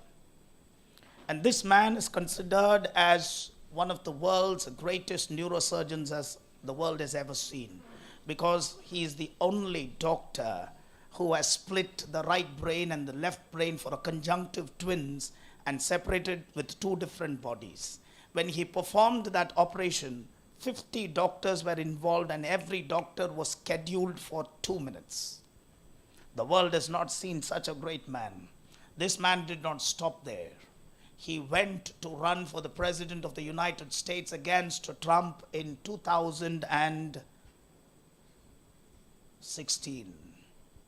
You know, the human brain, if you have an average brain, you're capable of almost anything because of the complexity of our brains. Billions and billions of neurons, hundreds of billions of interconnections. It can process more than 2 million bits of information in 1 second. It never forgets anything you've ever seen, anything you've ever heard. And, you know, with something like that sitting up here, why would you ever utter the words, I can't? The best part of it, when there was a poll taking place in the US, when they asked why did Ben Carson not take over President Trump, his communication was the only problem, which the Americans seen. Such a great man from nowhere comes to excellence just because a pair of glasses. If there is someone in your life to point out and give you a pair of glasses where you can see the world very clearly, then you can step into excellence. I have 7 points for you, which can be a pair of glasses for many. But it took plenty of years to get into research to get these 7 points. In fact, it took 2 years for us to research on neuroscience and then get into certain findings as well. We work on with neuro-aesthetic leadership training, especially meeting out issues like Father Rajkumar has spoken. The Healthy Mind Platter. This is a wonderful paper, basically researched by Dr. Daniel and a few others. This paper was very much accepted by the Surgeon General of the United States, Dr. Vivek, and the United States of America went in to accept this paper. This paper was backed up with nearly 210 research journals ultimately, which we have also gone through. These are all the backups of research publications, ultimately the bibliography of it with so many international reputed journals. And finally they came into a conclusion with 7 points. And if you follow these 7 points, this is the official website of the US Department of Health and Human Services, and they believe that these 7 points are very powerful as well. The 7 daily essential, Mr. Anthony, kindly follow that up, please. The 7 basic things which they feel is really amazing after so much of research is too simple. I had noticed a doctor who came to me and said, I'm divorced, I'm a very honest doctor, and I work for the emergency, and I don't work in a hospital for more than 6 months. I'm always sent out of the hospital because of my honesty. I'm too honest to be a doctor. I have 2 sons. The first one is basically a divorcee. The second one is a drug addict. I have to pick up alcohol every night to go back to home and give him. Only then he allows me to get inside the house. I heard from one of the biggest psychiatrists that you can handle this. I've come to meet you. She spoke for more than 1 hour. And then she said, what should I do? I just looked at her after listening to her and I said, sing. You like to sing, sing cinema songs. Or you like to sing hymns, better still. This lady started crying. She said, it's been 35 years since I sang, sir. I walk, I sing. I have a bath, I sing. I run around, I sing. And that's when I realized the greatest of problems in your life, the results and the issues to come out of it is too simple. You take the scriptures, that's what it is. Have a bath. This great man is not interested. Having God deals with you, the answers are too simple. So all the 7 points which are going to be here are going to be too simple. In fact, even your daughter or your son can even tell you. But please understand, this is backed up by huge research. The first point is focus time. When we closely focus on tasks in a goal-oriented way, we take on challenges that make deep connections in the brain. Focus in what you do, that's all. Next one, please. Playtime. When we allow ourselves to be spontaneous or creative, playfully enjoying new experiences, we make new connections in the brain, and that's called neuroplasticity. For those who know, neuroplasticity is going to be the trend for the next 7 years. Take my word. The brain is afraid of doing something new. Some of you might tell me, I have the courage to do something new. I've done something new. You would have done something new only when you would have visualized what you are going to do. The brain does not know to identify what is real and what is imaginary. If the brain has already seen what you are doing in the form of a visualization, it's ready to take it, or else the brain will fear. It will not allow you to do new things. That's called neuroplasticity. Changing yourself to do new things and having new neural connections in your brain is called neuroplasticity. And that's what is mentioned over here. Next point. Connecting time. When we connect with other people, ideally in person, or when we take time to appreciate our connection to the natural world around us, we activate and reinforce the brain's relational circuitry. Simple points. But we are too busy to do all these things. That's the problem. That's the problem. And just imagine, this point is too simple. Imagine a neuroscientist. I follow at least 10 to 12 top neuroscientists of the world, right from Harvard to Stanford to NEO Singapore and various other universities as well. They have spent at least 6 to 7 years finding out this. Next point, please. Physical time. When we move our bodies aerobically, if medically possible, we strengthen the brain in many ways. Medically possible in the sense, if a doctor advises you not to do cardio, don't try to do cardio just because you've seen this slide. Don't go back home and try doing a cardio. The best way to stimulate your brain is with good exercise. Now science has moved advanced. I think how many of you, I don't know whether you have watched the movie Lucas World from Netflix, which is going viral now, right, which talks about stimulating the brain. There's a very beautiful scientist from Bangalore who has identified a different machine where he can send brain waves to stimulate the brain as well. If you don't do exercise in the morning, don't expect your brain to be optimum. It will never happen. Do exercise. Time in. When we quietly reflect internally, focusing on sensations, images, feelings, and thoughts, we help to better integrate the brain. It's more about introspection, which was mentioned earlier. You introspect yourself. We sell excellence, but backed up by top research. Right? Next, please. Downtime. When we are non-focused without any specific goal and let our mind wander and simply relax, we help the brain to recharge. Vadivelu சொல்ற மாதிரி சும்மா இருக்கிறது ரொம்ப கஷ்டம். Too difficult. I have some good friends who are very close to your provincial as well, some top Jesuits. Whenever I meet them, all of them are in their 85 and 90s. Whenever I meet them, Herman, nothing like silent retreat, 1 week silence. Amazing. The book of Psalms clearly says, be still and know the Lord. We don't focus. We keep talking.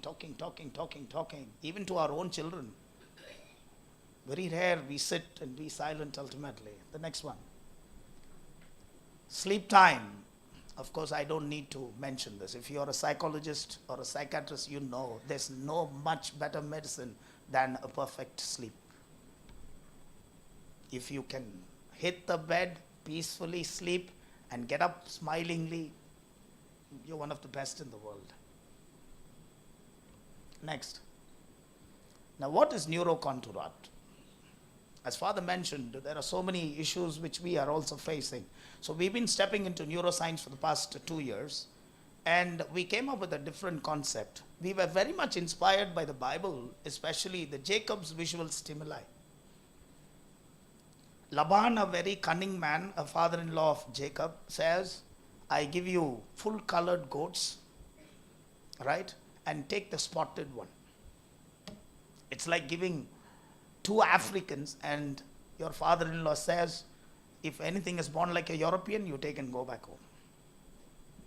So this man prays, and God gives him a tactic. He takes the bark of an oak tree, he scoops it, and he places it right in front of those goats which are mating. There is a strong visual stimuli which is created due to those scoops, which stimulates the brain, and that stimulation changes the DNA of those sheep, and he gets all spotted ones, and he walks out very smart. We have worked out on that strategy which God has given Jacob, and we have come with neurocontour art. Contour means a shape. So we have come with an art. This particular shape, what you see over here, is called a contour in our particular work. And this is based on healing architectural principles. You will never find any sharp edges down over here. And that is one of our artwork which you see on the other end. And there are more than 6,000 contours present in one single artwork.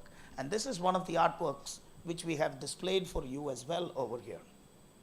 When you go closer, you'll find the contours. And what we expect our trainees to do over here is every contour you're supposed to write a talent. We have 6,000 contours over here. It takes months for you to complete one painting. So we designed a new Neuro-aesthetic visualization center back in Trichy, and we are planning for one in East Road in Chennai shortly as well. And this has touched the lives of many people. We have touched the lives of more than 2,000 people with art and saved plenty of suicides. Many youngsters, as Father rightly pointed out, they walk into the center, they have a look at the painting, they sit down, they start crying. Some cry for even 2 hours, 3 hours. And they have a transformation and they walk out. Then we started art journaling and few other things to support this as well. And we came out with wonderful programs. And now we are working out with a very special program for the IAS and the IPS officers called Neuroscience for Excellence. The world needs something really powerful and creative like this to meet out the demands of Father Vazhikaatti. And I'm very sure most of you in colleges as principals and professors, and some of you or most of you are HR managers down over here, you have the freedom to make an impact in the younger generation. These things you need to make it into excellence. I will finish it with 2 more slides. We talk about neurotransmitters. Why do people drink? Corporate employees, like, the other day in a HR summit in Liba, there was one gentleman who very coolly said, we have great things happening over a couple of beer. Great things happen in our company over a bottle of beer. It was very inspiring what he said at that time because the way he said it. But the truth is, when you drink, your dopamine is secreted. So dopamine, most of you know about dopamine, but there are 8 transmitters. These 8 transmitters have to be balanced. If you don't balance them, you cannot literally get the optimum of your brain and you cannot look forward for excellence. The first 4 basically push you up. It energizes you, it keeps you on the top. And the other 4, GABA and all the other 4 pushes you down. Meditation and balancing, relaxation, it pushes you down. You need a perfect balance of the both. But when you drink, you only get dopamine. After extensive research on balancing neurotransmitters, we found out only one takeaway. The best part of Nike is, I like their motto, just do it.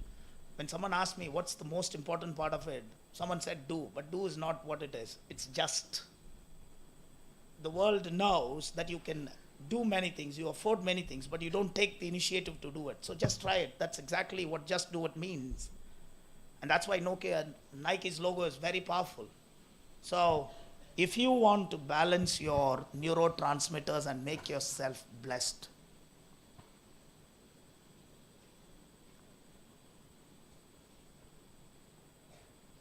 this is a clear definition which I would like to skip.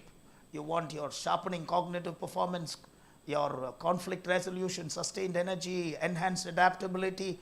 All these are neurotransmitters which are very closely involved into it. If you want a perfect balance of this to be the best of what you are, all you got to do is, when I showed this earlier, what does this mean? Sir, நீங்கள் சொன்ன பாயிண்ட்லாம் வாழைப்பழத்தை உரிச்சு வாயில் வச்ச மாதிரி இருக்குது. It has got nothing to do with வாழைப்பழத்தை உரிக்கிறது. Eat a plantain, all your neurotransmitters will be balanced.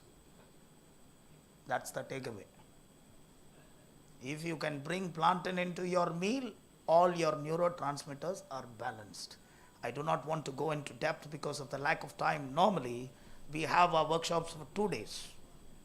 But Father requested it for 20 minutes. And after all the wonderful speeches, I thought I'll speak only for 10 minutes. So I think we will proceed to the discussion.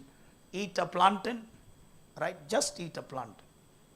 Like, just do it. Just eat a plantain. You'll see the difference in your life, and only then can you look forward for excellence. Welcome to the discussion, ladies and gentlemen. I'm Professor Herman. Thank you so much. God bless you.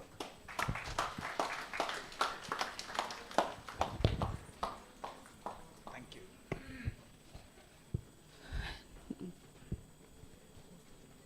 It's now time for the introduction of panelists and honoring. Now we move on to one of the most anticipated segments of the event, the panel discussion.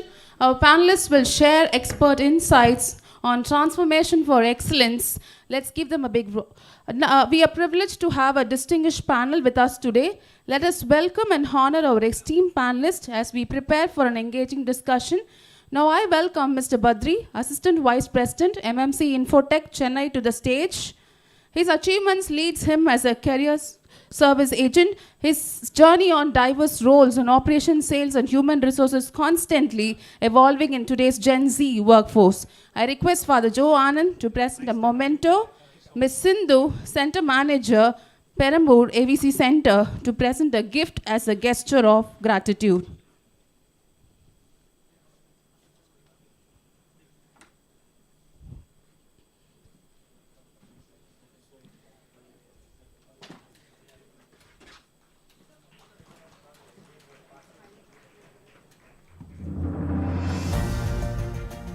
Thank you, Father. Thank you, Ma'am. Next, I welcome Mr. Jambalingam, Project Head, Skill Training, Adyar Ananda Bhavan, Chennai, on the stage. A qualified Pan-India automobile sector skill accessor, Project Head Skills Training Division of Adyar Ananda Bhavan Sweets. It's looking after the internship of Nan Mudalvan and project across different states. I request Father Joe Anand and Mr. Dilip, Center Manager, Broadway, to present a gift as a gesture of gratitude. Please give him a big round of applause, everybody. Thank you, Father. Thank you, sir. I now invite Professor Matthew Arogyasamy, Don Bosco Arts and Science College, to the stage. A big suit professional with over 40 years of experience, supply chain, logistics. And he is also the director of DICE, Don Bosco Institute of Career Excellence, on arranging the academic courses for the students' upskilling. I request Father Gabriel to present a memento, and Mr. Joseph, Placement Officer, DBV, to present a gift as a token of love.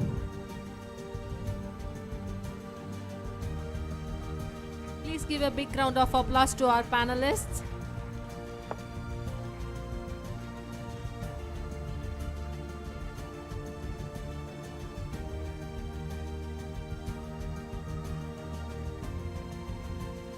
Thank you, Father. Thank you, sir.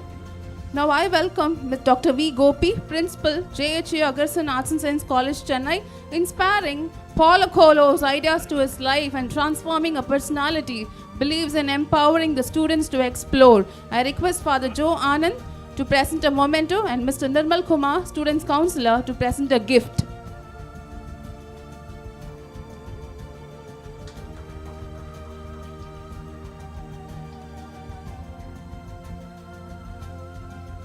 Nice to see all the inspiring personalities on the one stage.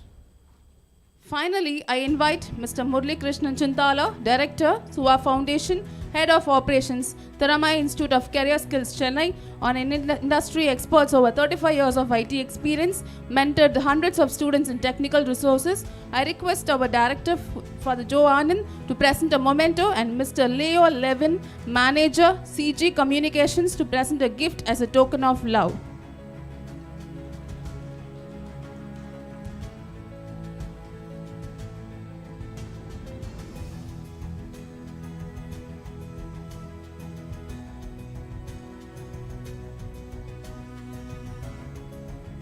Thank you all. It's now we are going to have a Q&A session. It's time for an interactive Q&A session. Feel free to engage with our panelists. And I request Father Herman Cardis to Mr. Herman Cardis to grace the stage. Sorry.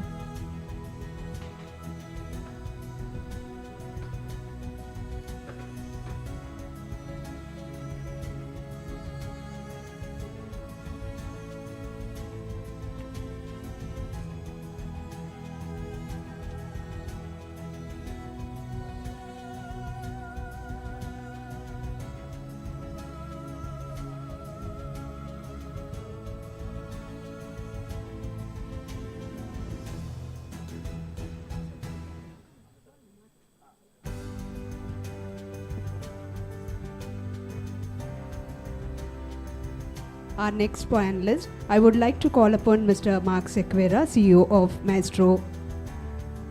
Please come to the stage. Yes.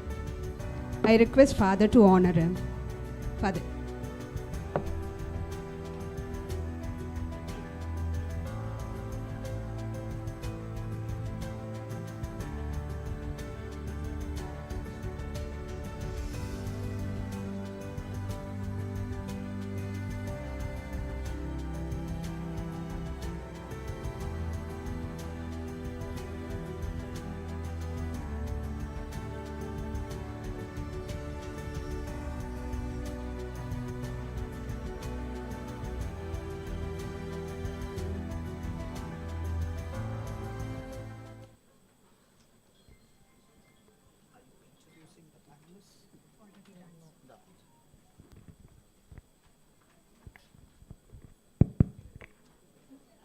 Good evening, ladies and gentlemen.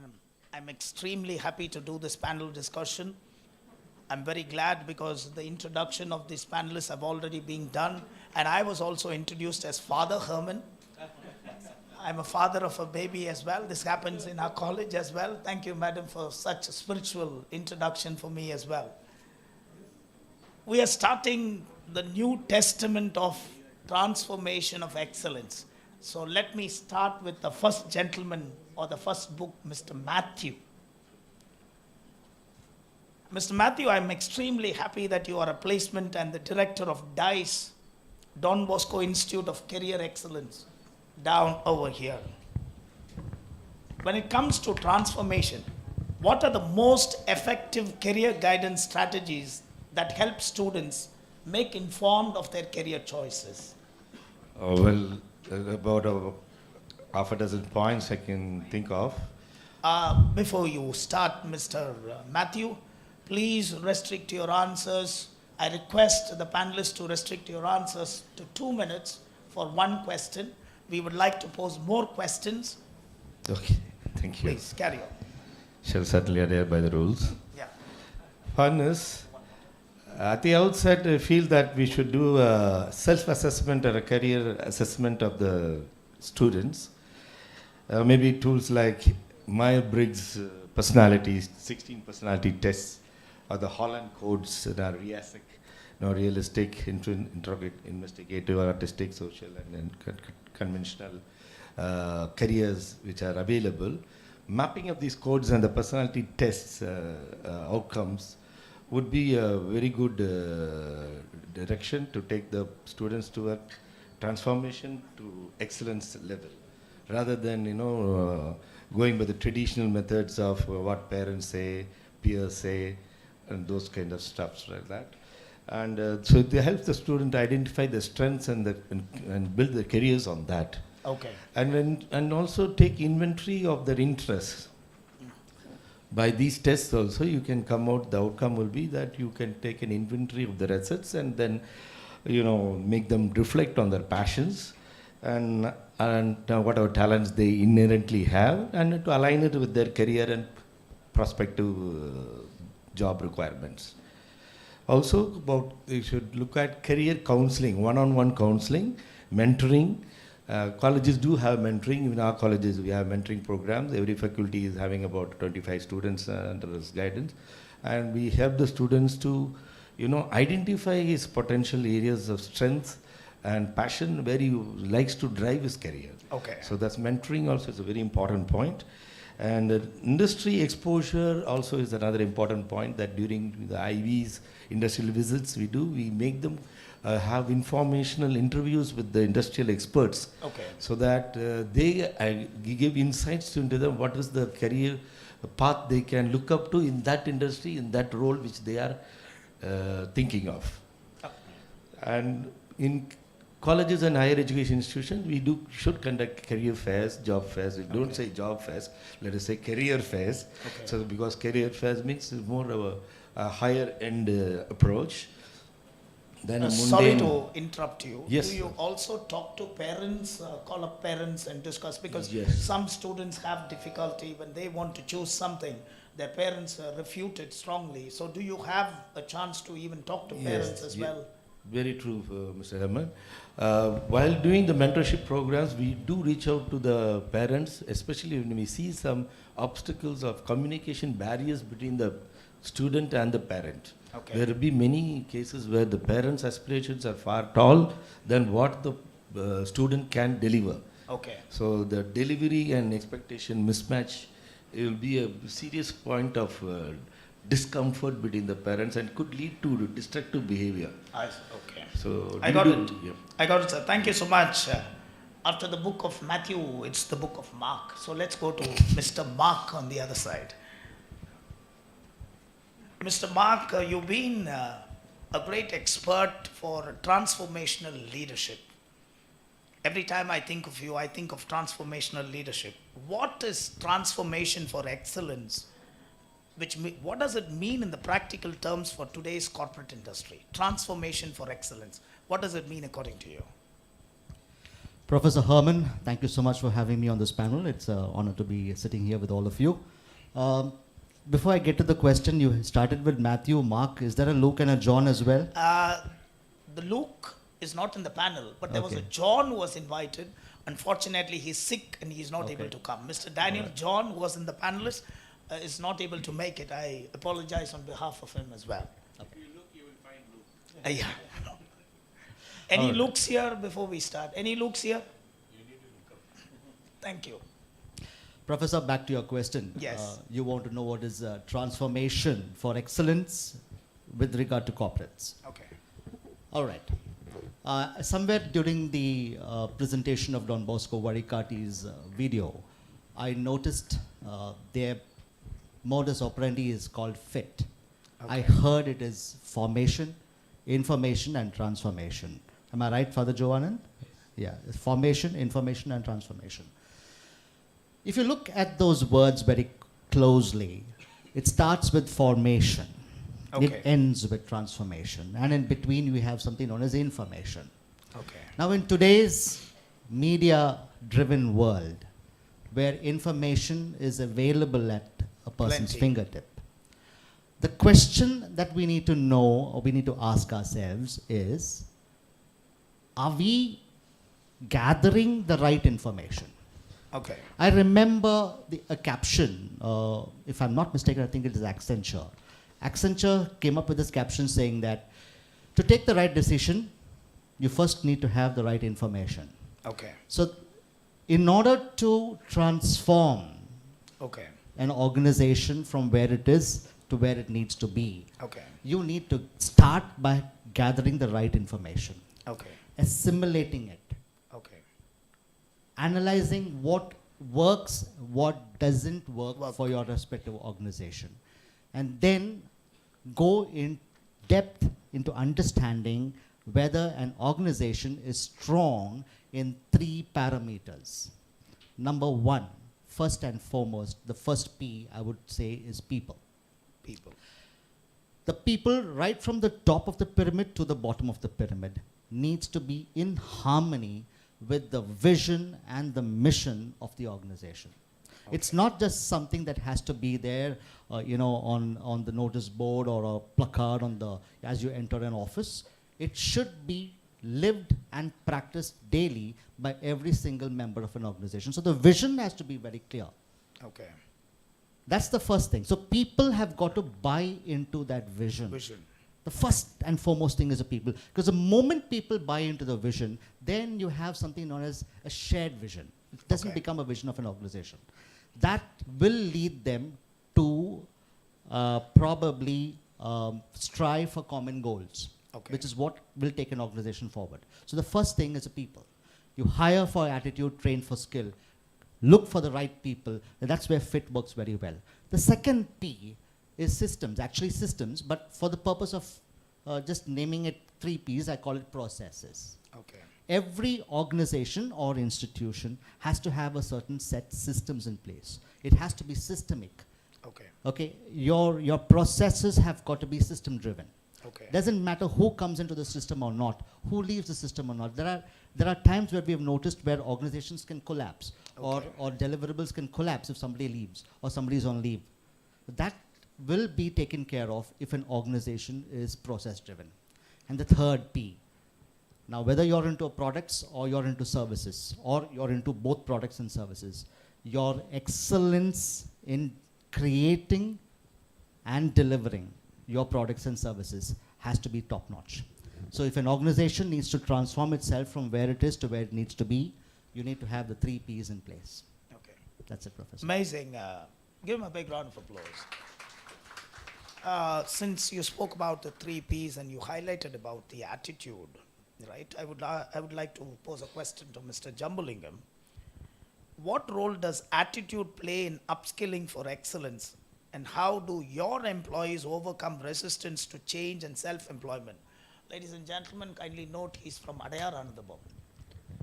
So happy evening to all, and see, as per your question, see the attitude.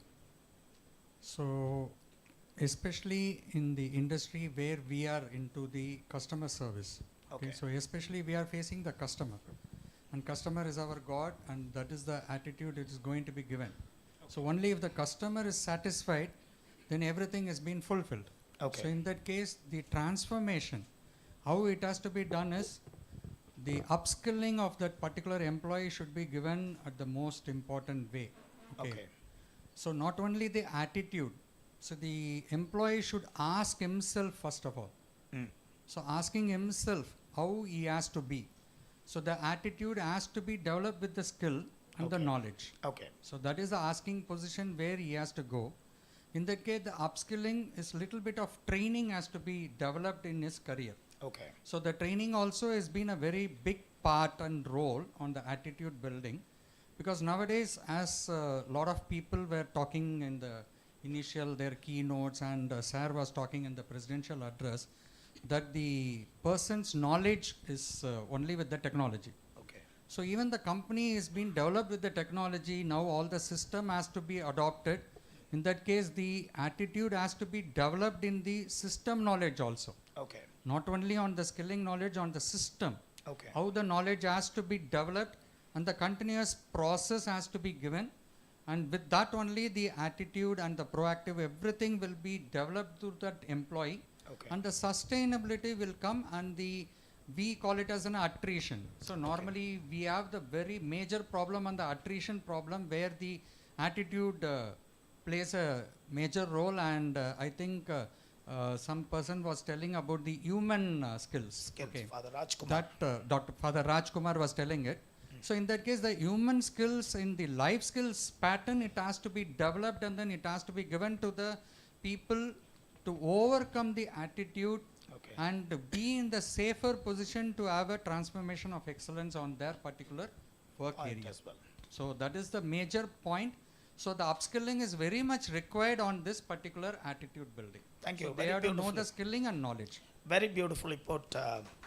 As you rightly mentioned about the influence of attitude and technology as well, today these youngsters are driven mostly with artificial intelligence as well. So I would like to come to Mr. Murli. Starting Aptech in 1993 and later your roadway to IBM and retiring from the top hierarchy, I feel you're an expertise to add light onto this. What role does AI play in shaping future-ready leadership skills among students and young professionals? And how can organizations ensure AI integration aligns with corporate values and long-term goals? Thank you. Amazing. I would like to, good evening everyone, and I want to thank Don Bosco for giving me the opportunity to be on the panel, and thank you, Herman. I think everybody agrees in transforming for excellence is the main topic. Today, in today's world is driven by technology, and technology is, I would say, is reshaping every industry that is across the world. And the heart of this transformation is artificial intelligence. Okay. In addition to reshaping industries, I would say AI is also redefining how leadership works and the tools that are required to make leadership more effective. Okay. Right. So today's organizations are looking for leaders who are more adaptive, data-driven, and make the decisions based on data rather than impulsive decisions or such. Okay. And today's young leaders and aspiring leaders they already are in the path, correct path, I would say, because they use AI integrated platforms. Okay. Yeah, and there are many things like LinkedIn Learning or Coursera or some other cognitive tools they use at their to make their improve their critical thinking and problem solving abilities. In addition to that, their decision making becomes much more productive and simpler because they have abundant data at their fingertips. At the fingertips. What actually happens is they use predictive trends, and they also have complex data to analyze what they want. On top of it, they have business simulation models and case studies. I got it. So it automatically prepares them for real world challenges even before a person gets into the organization or even moves into the aspiring role, the next level, irrespective of where they stand in a particular platform. To answer your second part of your question, corporate leaders have to take caution in integrating AI into their corporate values, basically because it's a double-edged sword, effectively. Okay. And what they need to do is not only integrate it but they have to balance it with human judgment. Okay. They have to set a set of ethical guidelines to do when, where, and how to use artificial intelligence, and to what level that they can depend on it, rather than just taking decisions based on that.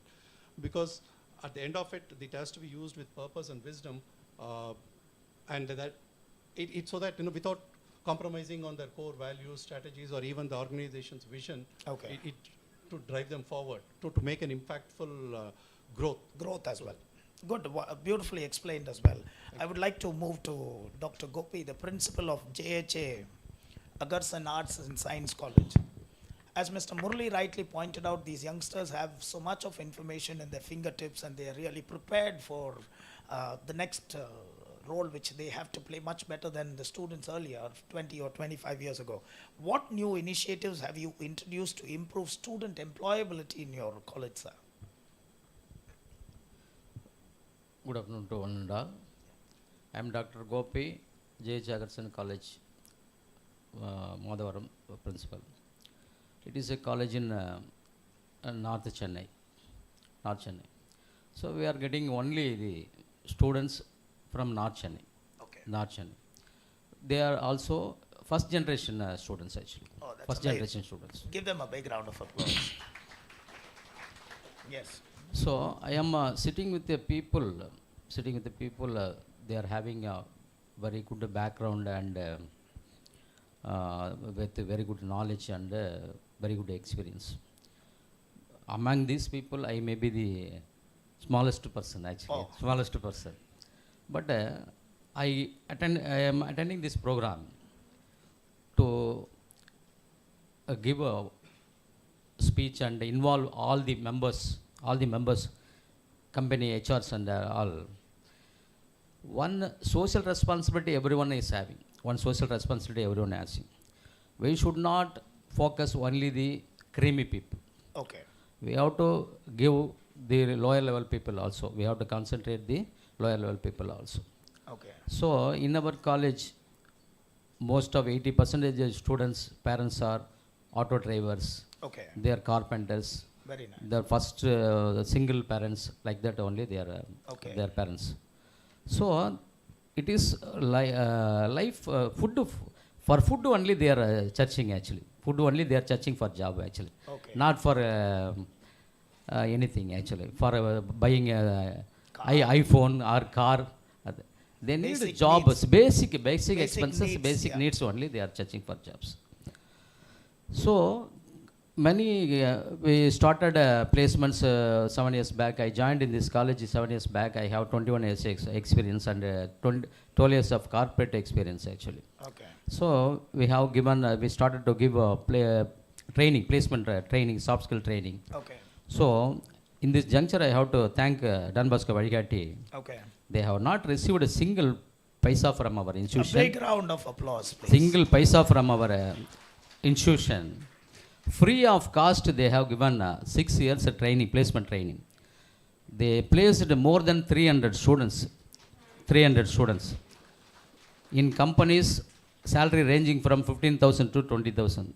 That is more than enough for our students. That is more than enough for our students. So they are working there for 2 years, 3 years. Then they are learning language. They are learning technology. They are learning. Afterwards, they are working in big companies. So we placed some students in 2018 for a salary of 15,000 rupees. Now they are working for 40,000 rupees salary. 40,000 rupees salary. So I request all the HRS, those who are present in this place, to visit our college to give jobs to our students. I believe they will. Congratulations to Don Bosco Vazhikaatti, because it's not all that easy to run a program free. And congratulations to you, sir, because you are focused more on service and especially first generation leaders. Imagine a college principal telling the public, my students are only working for food. It's too powerful.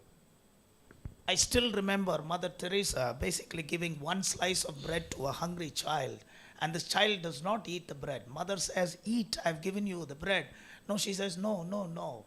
Mother is asking why. If I eat, this bread will be over and I'll be hungry again. I'm afraid I will be hungry. This is what he's talking about. And the role what Don Bosco Vazhikaatti plays and all these HR people closely connected to them, amazing. A big round of applause for the college people and the HRs and DBV. Every year, Don Bosco Vazhikaatti brings 25 to 30 companies to our college. Amazing, 25 to 30 companies actually. Father, a special 25 to 30 to companies. I came here, I accepted this panelist work because to thank them in the public actually. Thank you so much, sir. Mr. Badri, I would like to move to you. As sir rightly pointed about upskilling in students, and a few of them pointed about the upskilling in the corporate industry as well, how can skill development programs be better aligned with evolving industry demands and job market trends to ensure young professionals remain competitive? So good evening to one and all. Thank you for this opportunity, first of all, sir. Sir, first I think we should be adaptable to what they think. So first we should remove that they are going to be staying there for 2 years, 3 years. They are going to build a career. We have to adapt to them. What students think, what the current generation thinks. If you adapt to them, then the skilling can be much better. For example, I don't know how serious it can be. You ask them to come on a Valentine's Day, all the students, and ask them to do a skill upskilling session. How many of them will listen? I don't know.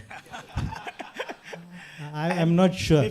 Before you continue, all of them have found their Valentines, I believe. We are not sure, but they might be in the process. But I'm saying you should accept what they are also. Okay. You can't expect them to come out and say that they are going to stay for a long time.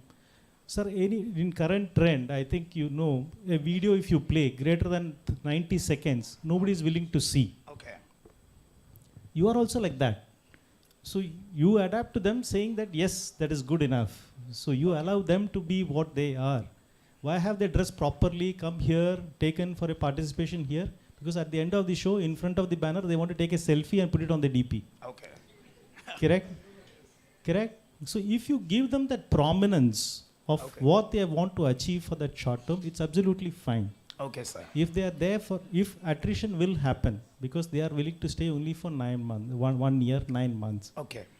They have come here for a skilling program because at the time of joining a college, they were not sure on what they want to take up.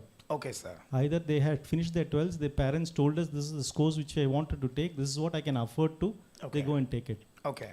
After 21, they come and see so many companies and coming, they are not sure what they are good at, and they find out what they need to do if they take this career very good. If there is a guy who is very clear that I want to do mathematics, I am very good with mathematics, I will do my BSc mathematics, I will do my MSc mathematics, those people don't come to us, sir. Okay. They are already become successful in life. Okay. We are here to help people who are still struggling to find a job. I got it. So the first thing which these people have here is they attend a group skilling program. Okay. But what they miss out is actually the removal of fear to express themselves properly. Okay. If the skilling program has a program or a mentor which is individually teaching them to articulate of what they are good at, okay, not a template. Normally, when you go to an interview in a skilling center, what we find is, my father is working in so and so. I have this. I have studied. It's a standard template that everybody has taken through. Okay. But each one is unique. I understand, sir. So that's fear of articulating what does somebody, a fresher will have in their resume, sir? Nothing. Nothing. So we all know that. But what we are looking at is how he is able to express himself. If he is able to express himself, he's done. Rest we will teach. Any corporate will teach. Nobody is willing to know the process and come. That's for the experience level. Okay. So the removal of fear is an individual mentorship which everybody should do, and there should be something which is really, really good to do about it. Very nice. For example, I find volunteers who are taking photographs here. I am sure they are volunteers, sir? No, they are students. Viscom students. How did they find their passion? You should have seen them taking photographs. They come, they look at the lens, they look at the focus, they come back and check in the video whether it has come properly and all that. Each one has a skill, but when he came for this college degree in 12th, he never knew he liked photography. Yeah. He is able to see the world completely differently than what we are. That's true, sir. So each one has that skill, and if we are able to help him find out what he is good at, he cannot find out. You cannot give generalized questions. I got the point. You have to ensure that he finds out every child has an individual capability. If you say that he are good with this, whatever course he has taken, and if you are able to help him, that he starts pursuing. He might not succeed, but he starts getting into it. The first way of why somebody gets into a job is because you get to know how to work in an organized structure. Okay. That's the only benefit. Okay. You work with a team, you work in an email, what to present, what not to present, how to write an email, how to get back. If somebody tells you a feedback, how to take all that in an organized structure of it. Tomorrow he sets up a business, he sets up with an organized structure. Yes. If he's doing individually work, all the people who become entrepreneurs have worked sometime in their life. You will find very rare people, including sir, which he told me. The Air Force gave him the platform of a disciplined life. Exactly what happened. Yes. So that will everybody will get that. So what we should do is get into any job. You be a good thing, you be a retail, you going to Insta, digital making, absolutely fine. Sir, do you know how to do Insta posts regularly? Yes, sir. How do you know how to market it regularly? Do you know how to enhance that? We don't know. We don't know. They don't. They know. True, it's true. So you should allow them what they are good at. Okay. We don't say don't look into social media. They can look into social media. How many motivation speakers give 1 minute video? How many programs are there which come into one Insta video? I had to unlearn myself into doing this and to go back to Insta. Okay. Do you use Snapchat, sir? No. They use only Snapchats. They are able to, what you write in 10 words, they are able to send in one picture. Who is better? They are much better ahead of us. So let's allow what they have adapted to. Let's only remove that fear and give them what they can do extremely well. Give them that setup platform of they are really, really good. I'm sure that's the only skill which we need to give it to them. Amazing. The rest they will take care. Amazing. Big round of students for. Very beautifully put. He was talking about the attention span. There was a time 40 minutes was an attention span, and that's why 40 minutes period time for every single period. Later, neuroscience found 20 minutes is okay. Now, the attention span is 40 seconds. That is why reels are for 40 seconds. If you want to have a takeaway on this, the best way to get your children powerful in the society, do not encourage them to watch reels, because it brings in a concept called popcorn brain, where the brain cannot shift immediately within 40 seconds. So what you got to do is, as sir rightly pointed out, so many leadership, you watch what you want, but minimum 3-minute video. You got the point? If you can give the freedom for your children to watch anything they want, provided it's more than 3 minutes. Anything less than 3 minutes, a 40-second reel will ruin your child, and that's called popcorn brain. Popcorn brain will hit the market very shortly, and you'll find your own children unable to think and focus on something for a longer time. And that was my first point. You got the point? Very beautifully said. A wonderfully big round of applause for Dr. Gopi. Mr. Matthew, closely connected to what he has said, what initiatives can colleges take to promote student mental health? He was talking about mental health as well. Mental health and physical well-being in preparation for high-pressure corporate tasks as well. Colleges play a very crucial role in preparing the students for high-pressure corporate jobs by promoting their mental health and physical well-being. Okay. It helps them to become resilient, manage stress, and have a proper work-life balance. Okay. So for the first point will be you should the colleges should need to have on-campus counseling and therapy sessions, which will take care of any problems they have. They can run to somebody to seek help. Okay. And you should also they should be having access to a 24/11, 24/7 chat live chat support. Maybe in partnership with some mental health organizations. Okay. So that will also help them to run to in times of stress. And also you can have a peer counseling program where students are paired with each other and each looks after the other as a student mentor. Mentorship program. Mentorship program. Student to student, peer mentoring. Peer mentoring. So that will help them not to fall adrift or astray. Okay. And also have stress and anxiety management workshops. Okay. So where you can have simulation or role-playing situations where real life corporate situations which have happened earlier can be explained to the students and ask them to come out with how will you manage this conflict, such type of conflicts and how do you resolve them. So this kind of role-playing simulations will help. I'm very happy what he speaks. Most of the professors here, you play a great role of a counselor. Even though you're teaching a subject, I think you play a great role of counselor as well. Wonderfully put, sir. My question to you, Mark, moving on to Mark. What are the best practices, as Mr. Badri rightly pointed out about the importance of communication, right? What are the best practices to foster collaboration, communication, and leadership within teams to achieve better results in skill development, career guidance, and placements? It's a long question, but I know it's a long question, and you're giving me 2 minutes. Great things are done within 2 minutes, sir. All right. Within teams, let's split it up in teams in colleges, since we have people in colleges over here, and teams in organizations as well. And since you took off from Mr. Badri, I'll start with Mr. Badri's, one of his statements was fear. And he rightly said, all his points were very well focused on how to go about fear. One thing that I would like to address over here with regard to fear, especially when you're looking at from the student perspective, fear can be an acronym for false emotions appearing real. Okay. Now, how do you know it's false? Okay. How do you know it's false? A student at that age, 19, 20, 21, probably may not know that his or her fears are false. This is where every institution needs to start a mentorship program. Okay. What's mentioned? Yes. You know, it's not just the placement officer or the placement director in any institution who should do so. Okay.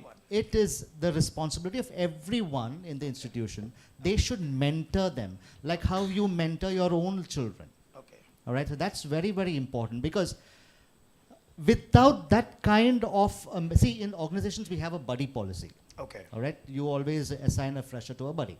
All right, so that helps them, you know, you integrate them into the system very well. Okay. But it does not necessarily happen in an institution. Okay. Where academic is the focus. Now, that's good, but that alone is insufficient. That makes them eligible for employment, okay, but it does not necessarily make them employable. Okay. So if organizations, if institutions can address the fear factor, okay, empower students.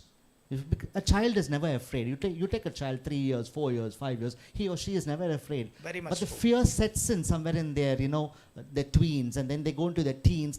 It's everything is driven by fear. Okay. Everything is driven by expectation. And this is where the family, the educational system has to step up and address that fear. Now, when you look at the corporate sector, I'll take you back to the year 2001. Okay. In the year 2001, a very well-known organization was on the brink of collapse. Okay. They were on the brink of collapse. And if they had continued for another 6 more months, they would have filed for bankruptcy. Okay. Any guesses which is the organization? I'll pose it to the audience if you don't mind. Yeah. No, Satyam has already collapsed. This organization was on the brink of collapse.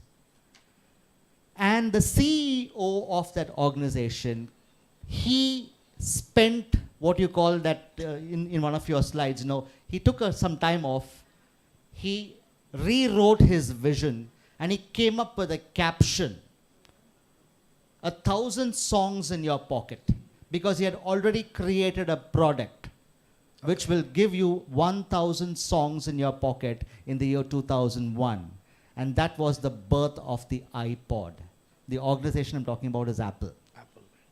And today, 24 years later, Apple is the most valued organization in the world by market cap. You can Google it. It is $3.55 trillion today.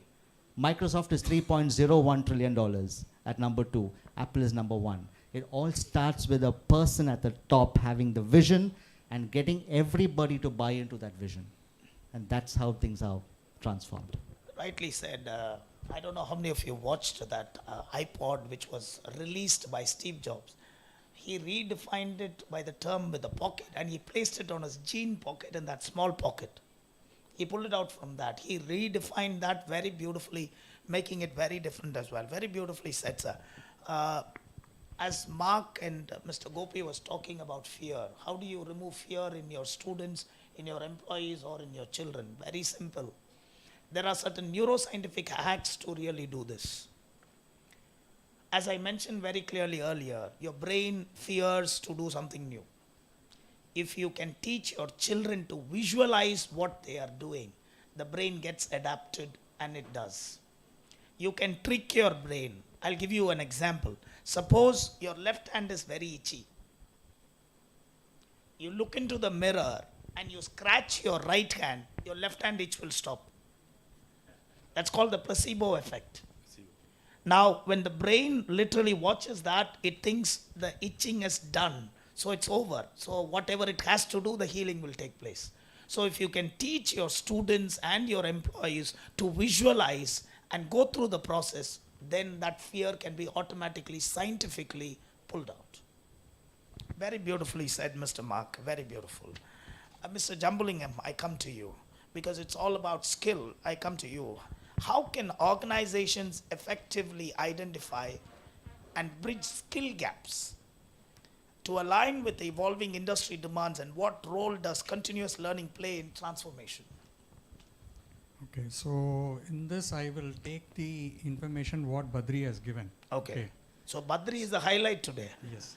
Okay. Because he transformed the excellence with the audience, the students, the community, and also the panel. Very good. Okay, so there the gap has been filled. So now the skill has come out. The same way, see, first of all, the industry need, because any industry, that is the employability base. Okay. So now that need has to be fulfilled. Okay. So in that case, what is the need there? How the industry works? For example, our hospitality industry. Okay. And Manoj sir is here. Okay. Every customer will come and then enjoy the idli or the puri or the sweets and other thing. Okay. But how much the back end process is there? Takes place. Okay.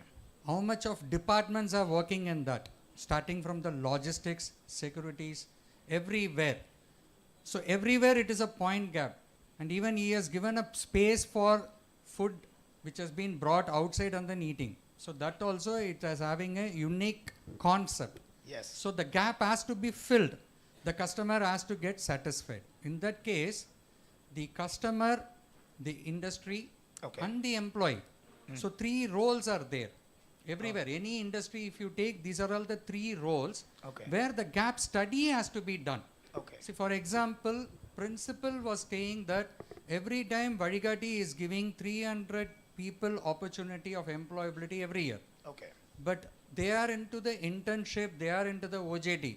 Okay. But normally our system of education has been devised that you have to go for a theoretical training for 2 months or 6 months, then you directly go for an OJT or for an internship for 1 month or 6 months, then you go for the direct employability. Okay. Here this skill gap study, what it will make it know, every month you take them to the industry on-job training. Okay. Some industries are able to give that on-job training because they need the people. Okay. Because the attrition, once again, it is more. Okay. So to gap that one, to fill the gap of that attrition, so we are welcoming that this study has to be made. Okay. And now I also request Vazhikaatti to do that one. Okay. So any expertise, they have to do it, that the skill gap study has to be done to have the upskilling of this transformation to the excellence, so that the student, as he rightly said, we have to go only to the employees, their mentality, and we have to fill the gap of their mentality. Okay. See, today iPad they want, or they want only a mobile, or they want an Android mobile, like that only the transformation is coming. In that case, that gap study has to be made, so that that will give an outcome where the employability, sustainability will be more, and the transformation of excellence will be 100% succeeded. I got it, yeah. Okay, thank you. Very beautifully said, sir. Mr. Murali, since he pointed out about academic institutions and other things, you've been closely connected with various projects like Thiramai, Zua, Child and Dhwani and many more. How can academic institutions and corporations collaboratively create a sustainable mentorship and skill building programs to uplift the underprivileged students and employees, ensuring equal access to opportunities for excellence? So I think it covers Dr. Principal and Dr. Jambalingam and a few others as well. And I request you, I may need another minute more than your 2 minutes on this. I have to look at Father, Father Almighty. Granted, I think so. Granted. The reason being twofold actually, because I have been on either side of the table. I was in the corporate industry, working as a director, working with CSR funds, and also helping out NGOs. Okay. And now I have my own NGO and helping another NGO on the other side of the table, waiting for the corporates to help me. Okay. Right? So, having said that, all these gentlemen have pointed about skill and other stuff. So we are at the crossroads where education meets opportunity. Okay. Right? Talent is everywhere, like he pointed out, it's everywhere. Talent is everywhere and it's available in abundance. Okay. But opportunity is not. So we have, like the college principal mentioned, thousands of underprivileged students have the potential to excel, but they do not have the right mentorship, guidance, or the access to skill building programs, I would say. Okay. And this is where academic institutions and the corporates have to come together, so that for one, if you look at it, they do a system study, a regular, and the way that they come together is to create industry relevant curriculum. That is one major thing that is missing. Provide on-hands training and open up doors for internships and apprenticeships as we move forward. Second, these students, they have, how do I say, make it financially and technology-wise accessible to them. Okay. I'm not asking all the academic institutions to offer it free of cost. Okay. They have their own funded operations. So I'm saying, if the corporates can step forward, they can sort of help them with some funding, so that maybe at a lower cost. For example, if somebody wants to learn Python or Java or machine learning, it all costs tens of thousands if you go to a private institution. But if the same can be offered, say at 2,000 per head or something like that, which is affordable to graduates, it can help. And most importantly, the corporate leaders and professionals should serve as mentors, career coaches. It won't take much of their time, maybe 1 hour a week, or on the maximum 3 to 4 hours a month, I would say, when through webinars or seminars, based on that. So they can guide these underprivileged students with what course to go, what are the new technologies that are available, or even guide them to the training centers, or the training centers like us. We have a training center which we offer free education to women candidates. So likewise, it can help. So this way, we not only provide opportunities to individuals, but if you look at the bigger picture, we work together, corporates and academic institutions work together to uplift entire communities. Okay. That way, we make a whole world of difference. It is not that, it's not a question of whether we can do it. People are doing it. But it's a question of how many are willing to do it. And spend that additional 1 hour. Yeah. Because it is just not social CSR, it's not a social responsibility alone. It is just that It's an entire movement. If it's a human service as well, a human service. Rightly pointed out. Ladies and gentlemen, most of the panelists sitting down over here go out of the way to help and train youngsters. Brother Mark on the other side, and Mr. Jambalingam, Dr. Gopi, and Mr. Badri, and all of them. When I spoke to them and I got introduced, the first thing they said was they're not talking about their office. They were talking about how they are helping the community apart from their office hours. That's really amazing. That's exactly what he's talking about. Dr. Gopi, my question to you.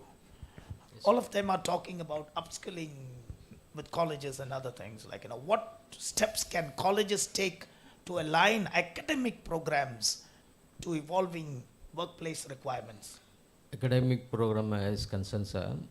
Recently, you might heard about this. Tamil Nadu government has taken an initiative called Non-Mudalvan Scheme. Non-Mudalvan Scheme.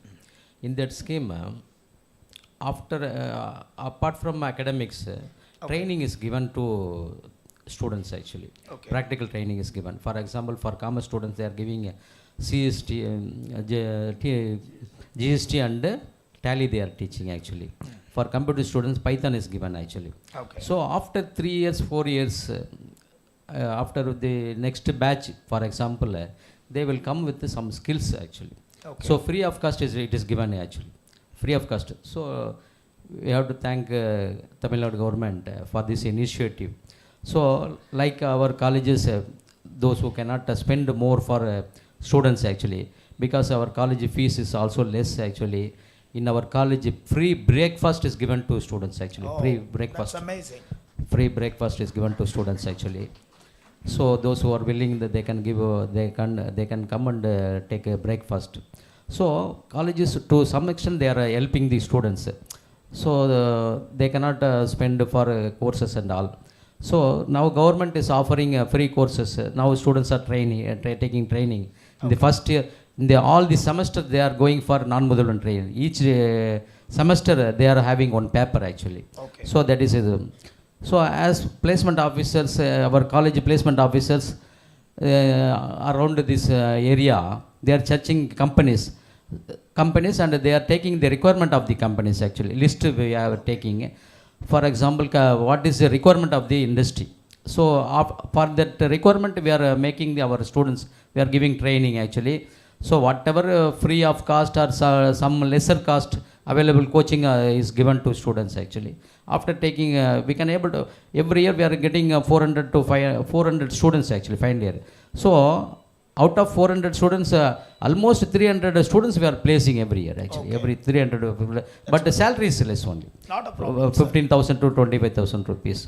So if companies come forward to train colleges like students like our colleges, then it will be a better mark, better improvement in the world actually. As a society. I understand. Companies should come forward to give training like Don Bosco. Yes. They have to collaborate with NGOs. They have to come forward. Yes. Sir, I did my PhD in social enterprises actually. Social enterprises. So in social enterprises, without profit making, companies can come forward and they can use CSR fund also. So many companies are having CSR fund. They are going for big colleges only. Actually, they are funding big colleges, not to moderate colleges actually. So CSR fund should be given to underprivileged institutions, underprivileged students. Really, they have to spend that corporate social. It is a legal requirement actually. CSR fund is a legal requirement actually. That legal requirement also to be given to students, particular sector only. That should not happen actually. It should be given to really needed students actually, really needed students. Then it will make a big change in the world actually. As an academician, we are also working, sir, actually. But the industries come forward to help the students and to help the society. It will create a very big change. NGOs, many NGOs are working actually. With our college itself, 4 or 5 NGOs working. They are giving free of cost. Computer courses also giving. Tally is given, GST is given. Like that, they are giving training. So if corporates come forward to help our students, like our institution, it will create a very big change. That's what I want to. Amazing. To be frank with you, I've been to various discussions, moderating various things all over the world. And whenever there's a topic relating to campus corporate connections, we always find college principals boasting about their college, boasting about their performances. But here there is one principal who's totally different. He's speaking reality. And he's appreciating the Tamil Nadu government for giving free programs, Don Bosco Vazhikaatti helping them for free programs as well. And he is openly throwing it out to the HR personnel, requesting them to do placements. You say you're ready, I'm ready to give my life to train my students. That's what he says. A big round of applause for this honest man. Very beautifully said, sir. Mr. Badri, not focusing exclusively only on the underprivileged, let me go to the top institutions like IIT and a few others as well. Institutions like IIT have students from diverse backgrounds, from various places as well. And today, corporates basically need to look into inclusion and diversity as well. So what is your standpoint, and can you highlight the new trends of inclusion and diversity which is happening in the corporate industry? Sir, the diversity is primarily in terms of women employment, which comes at the top of the mind, which the government is driving, and every institution is primarily driving. Okay. Which is actually the top of what it is, I think, which is practically doable also, which needs to be done. Okay. It is said that if a woman is financially independent, the entire family progresses to the next level. Okay. So that's the only, how much ever a man earns, the progress happens to a certain extent. But if a woman is financially independent, the family also upgrades itself. That's what is actually the research has found out. So diversity in terms of women employment is actually the primary. Luckily, I come from a women entrepreneurship organization. Okay. And 60%, and we cater to domestic services of India, customers in India, and ours is completely day shift. So and we recruit people from in and around Tamil Nadu, and we have around 60% women and 40% men, which is very rare to see, where the other industries which you have seen them struggling. For us, it has been very easy for us. Okay. But the primary diversity which we have found is that. Second diversity which we have seen is in terms of inclusion of people from various regions, which we have seen.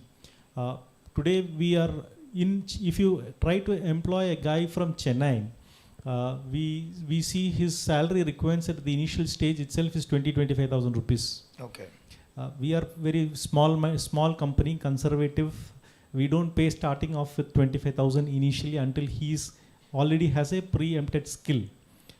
The second diversity which is expected today is to recruit from rural, which is actually the primary driving scheme. It is not tier 2, it is tier 3 is what people are looking out. Okay. Sir, I will tell you one trend. We have been very strongly recruiting from the rural segment. We have seen the earlier migration was a great problem, but the great changes which we are seeing is the migration mindset is gone away. People are willing to come to Chennai. People are willing to migrate to upstate and sustain. And if we are offering around 500 offer letters in the entire year, we get around 20-30% response rate where people come and join us. And out of the people who join us, you won't believe, from the rural, 70% are girls. Oh.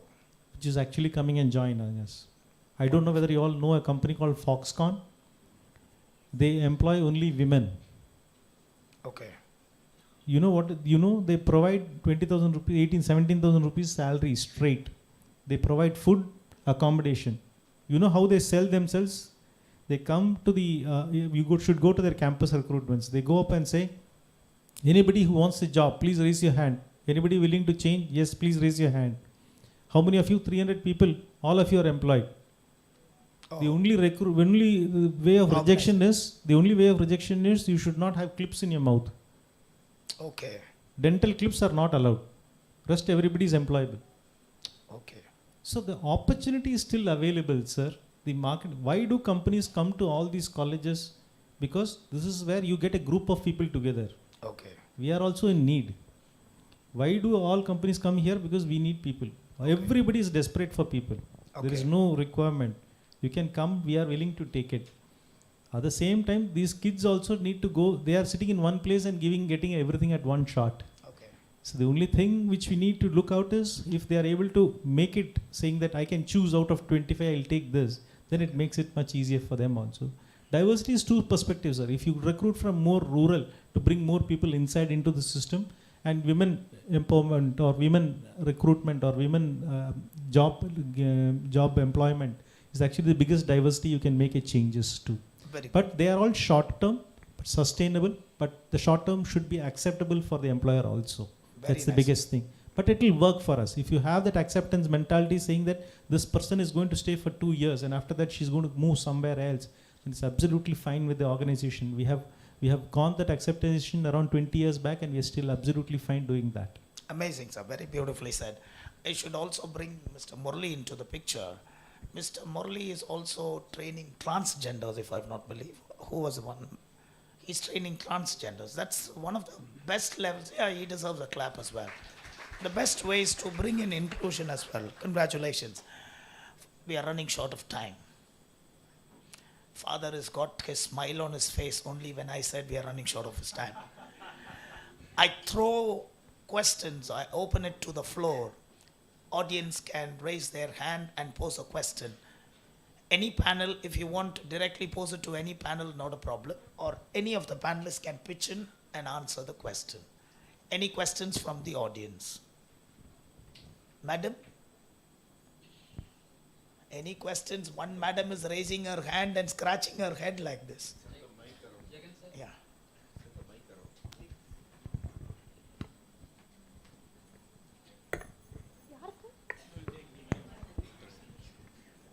Good evening to everyone. Being an entrepreneur as well as a faculty member, I am available in both the ends. One side I am teaching, another side I am going to give a job. Here I found difficult where I am really unable to find answers. The basic, you said skills and everything. If a student decided to learn, then he will do. The real problem for placement officers or a company or whatever it is, how can we go into that student and make them to understand that we are working for them, or how can we bring transformation from himself? That is what the basic fundamental issues that I'm having. And number two, why do we depend domestic companies always for placement? Now, though we are from North Chennai, this question gives me a lot of ideas. So if anybody is available to answer these things, please.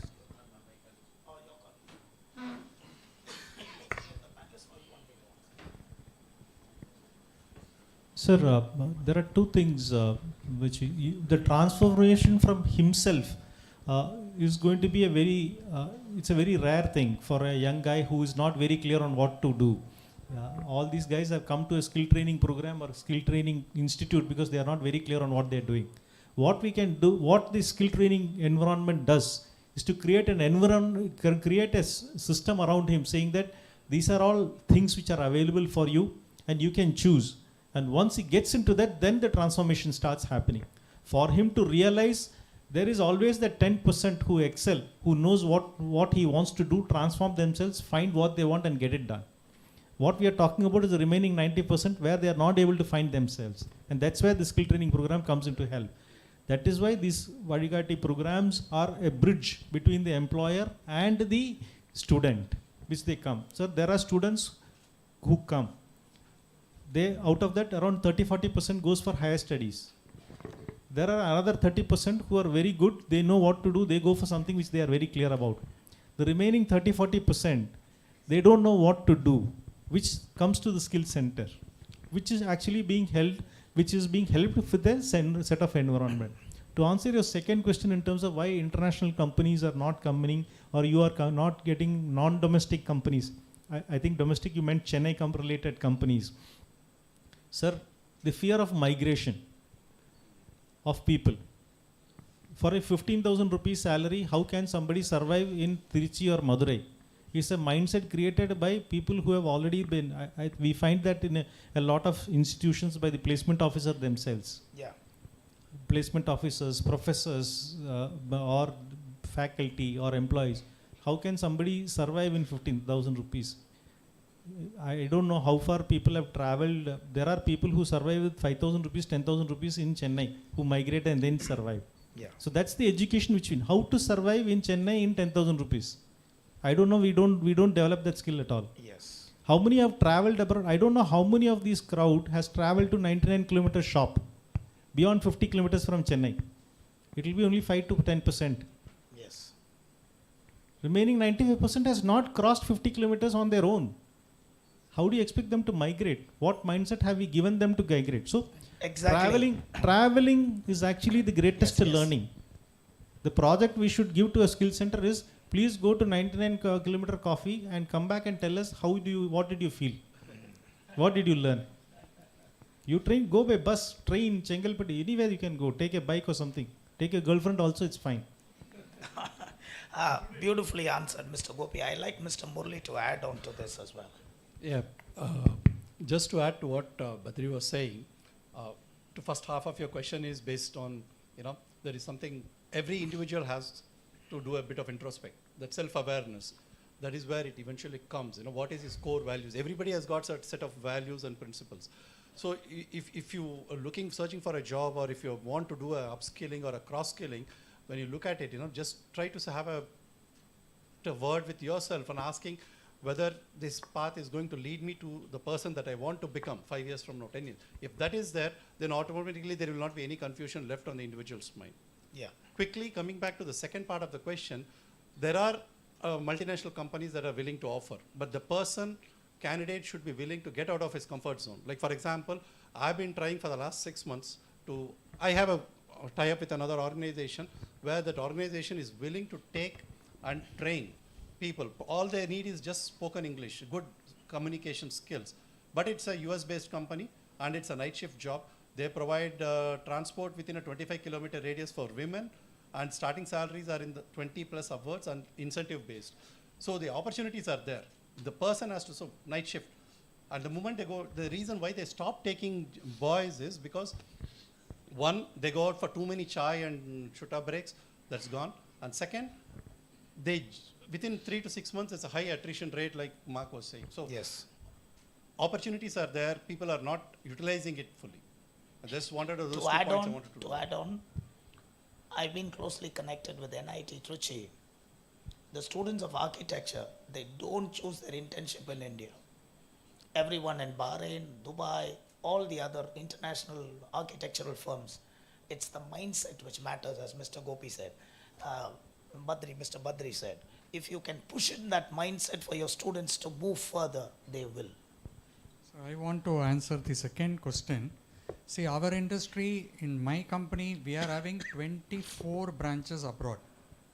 And nearly we need around about 1,500 people in abroad working alone. But only thing here, once again, the skilling is very much important. They should know. Okay, it is a multitasking thing they have to go. It is not only the coffee master can be sent to, because I cannot send coffee master, sweet master, dosa master individually to abroad. Because a person has to be skilled on all the aspects. He should be a multi-talented person. Okay. So in that case, everywhere on the abroad opportunity, the person is the very important thing. So he has to mindset everything. He has to get the experience. Okay, so that is the most important point here, because he should get the upskilling and the skilling, everything he has to, and the mindset also should come. Okay. Thank you. Yeah. Thank you, sir, for running short of time. 2 more questions, please. Sir. We are running short of time, sir. It's a small request. 2 more questions. One from the last. Yes, madam.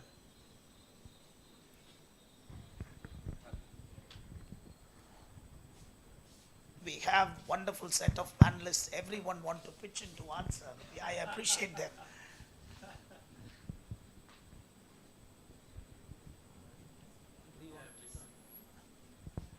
Madam, kindly send a mic behind, please.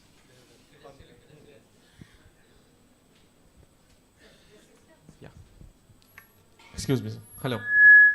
Yeah, talking about attrition, is there any initiative that has been taken by employers to control that attrition, or many of the people are talking about attrition like that candidate is working 6 to 8 months minimum.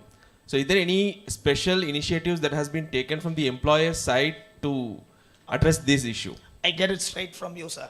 I see Adayar Anand Bhavan on his shirt. So I leave it to Jambulingam to answer this. Give him a mic. No, it's his question also.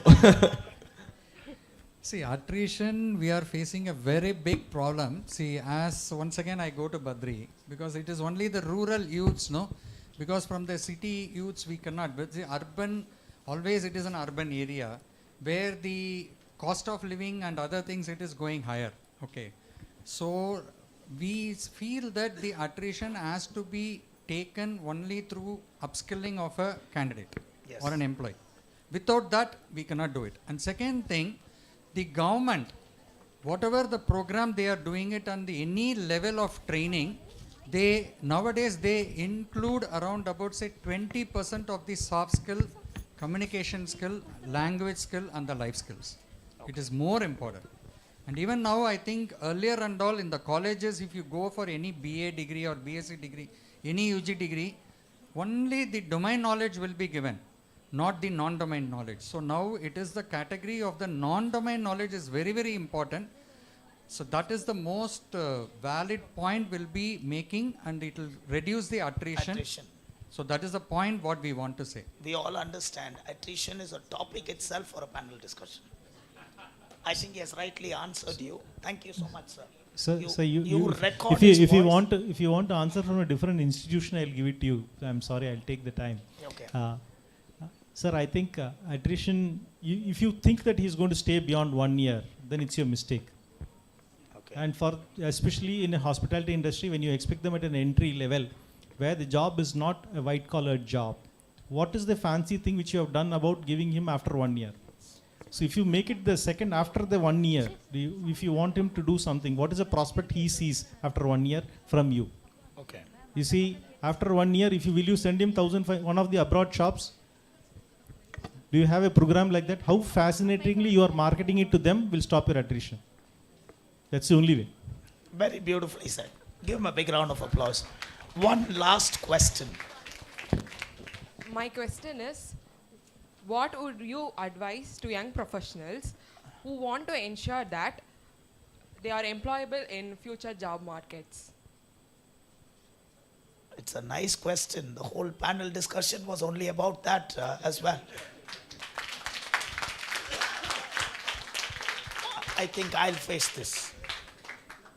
Mr. Mark, please. I'll finish it off with her. You start. I assume you're a student? Which college? Bharati Women's College. Okay. Okay. Can you tell me what ABCD stands for? A for? Apple. B for? Ball. C for? Cat. Who taught you all this? In my primary school, my teacher taught. But you still remember the same thing, right? Yes, sir. Now, when you enter into industry, or you enter into the corporate world, or you enter into the world of work, whether it is in the corporate or it is in an institution, I want you to relearn your ABCDs differently. I'll tell you. Pay attention. A for attitude, B for behavior, C for communication skills, D for discipline, E for empathy, F for friendliness, G for goal oriented, H for hard work, I for integrity, J for being just in what you do, K for knowledge, L for leadership, M for motivation, N for being non-reactive, O for being open-minded, P for being patient, which is not there in Gen Z nowadays, Q for being qualitative in whatever you do, R for being responsible, S for living life stress-free, T for being time bound and time oriented, and to master the art of time management, which is actually self-management, U for being understanding, V for offering a value in whatever you do, W for having a willpower to succeed and helping others succeed, X for doing that X-ray. X-ray is basically an introspection into your own SWOT analysis, your own strengths and weaknesses. Y for being youthful, to carry on that youthful surge. And Z for zeal. The zeal or the zest of life. If you can master that, you will win. Thank you. out of all the three questions, I like your question. I'll Thank tell you, you sir. why. Because you made the panelists do a total recap, which I have to do. Okay. God bless you. This is Herman signing off. A big round of applause for all the panelists. Thank you.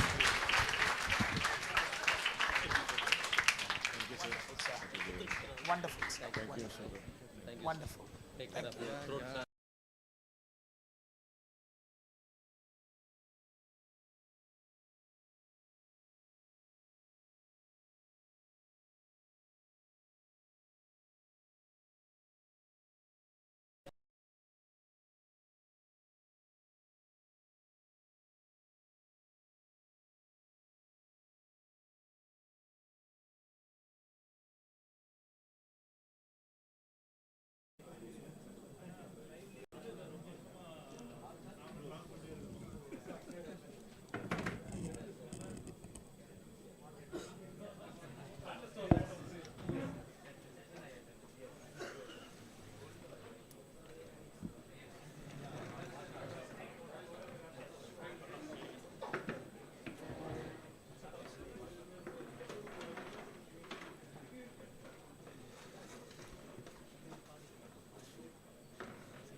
At this juncture, we will witness an important milestone of our collaboration and vision for the future, Memorandum of Understanding with educational institutions.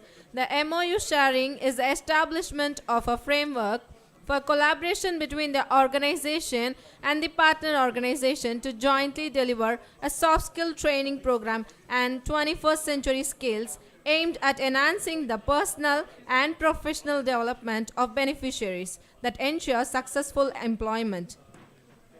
First, I would like to invite Father Joe Anand, SDB Director, to share the MOU with Father Joseph Leo, SDB Director, Surabhi. I would like to call upon Ms. Sindhu, Center Manager,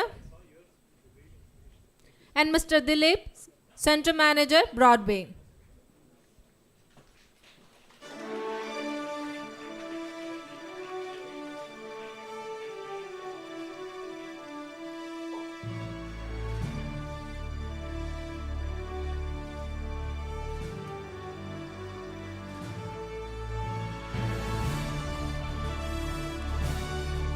Thank you, sir. Thank you, ma'am. Thank you, Father. I request Father Joe Anand to remain on the stage, and I would like to call upon Ms. Nagalakshmi, WCCP AVC Coordinator and Assistant Professor, Department of Computer Science, to the stage to share the MOU with DBV team, Ms. Sindhu, Center Manager, Perambur, Mr. Dilip, Center Manager, Broadway, and Ms. Nandini, Senior Trainer, and Ms. Sharon, Trainer.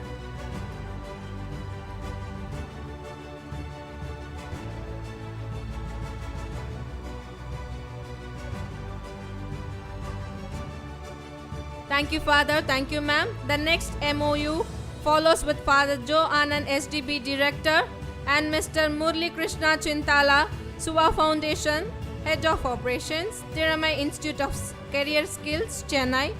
I would like to call Ms. Trija, Coordinator, to join on the stage.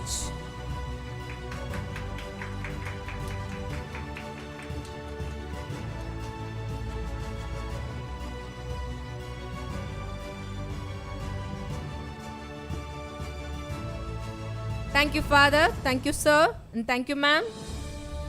We now take this moment to recognize and celebrate excellence in HR with our special awards and prize distribution. I request Father Joe Anand and Father Gabriel to remain on the stage. I request Mr. Manu Solomon to join with them in the stage. I now invite Mr. Kirti Vasan, Head HR, MMC Infotech, for outstanding support in HR interaction, mock interviews, campus drives, and extensive hiring from DBV centers.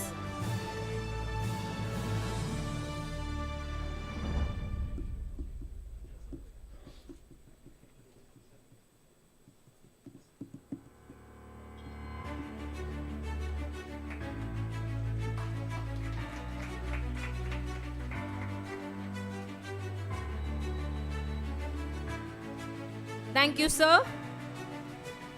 I now call upon Ms. Priya, Mr. Vijay to receive the award on behalf of Arun Anbe, Project Owner, Tech Mahindra Americas, for guest lecturers and mentoring DBV trainers for the past 2 years.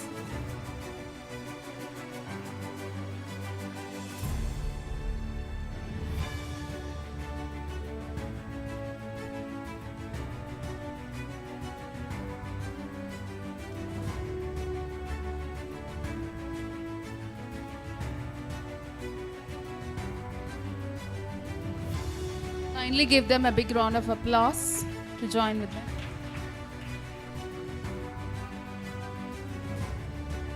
Thank you, Ms. Priya and Mr. Vijay.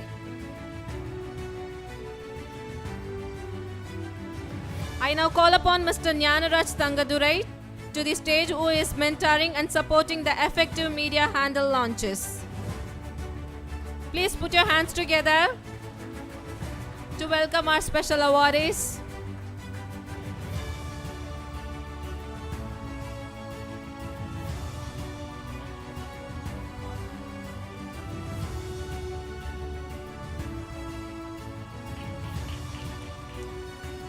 Thank you, sir. I now invite Mr. Udaya Kumar, voiceover expert, motivational speaker, who is supporting for guest lecturers and voiceover contribution for mobilization videos.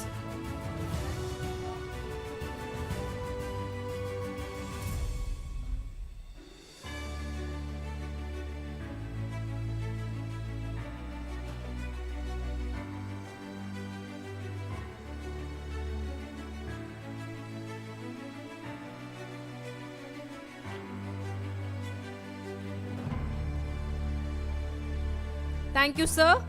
Next, Charisma Solution Private Limited for Slate, Students Learn and Teachers Educate, and for providing digital learning platform. I call upon Ms. Jennifer, Senior HR, Charisma Solutions, to come on stage, please.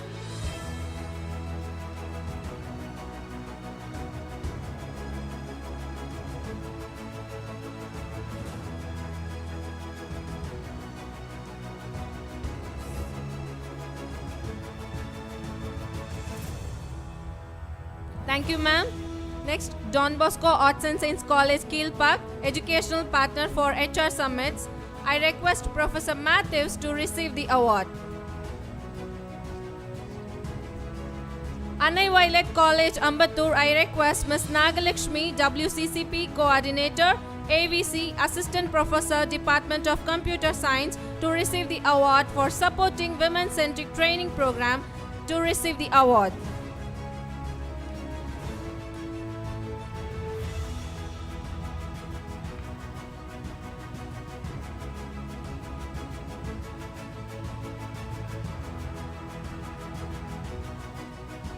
Thank you, ma'am. Next, I would like to call upon Ma Gregarious Arts and Science College, Professor Balachandar, HOD, Commerce Department, and Dr. Devaraj for supporting training and placement initiatives, to receive the award.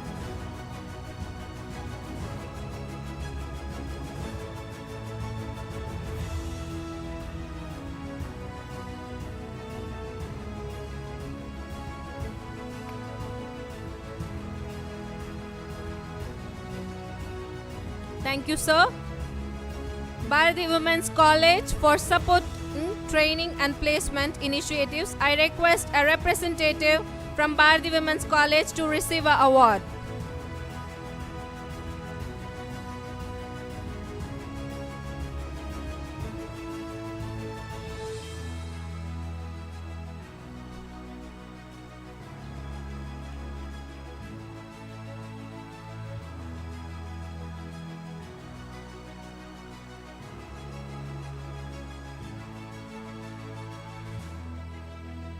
Thank you, ma'am.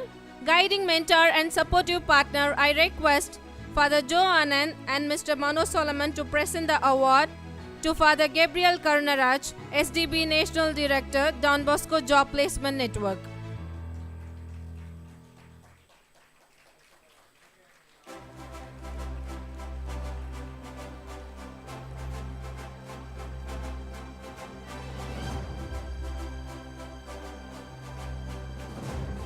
Thank you, Father.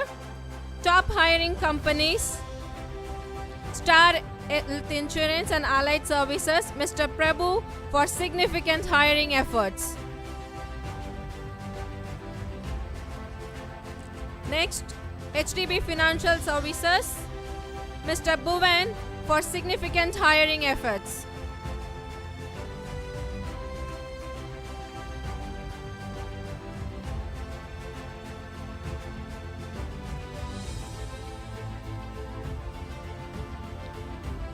Thank you, sir.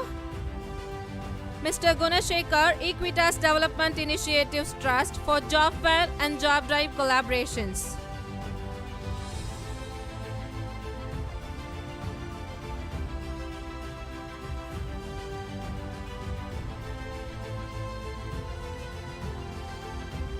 Congratulations to all the special awardees.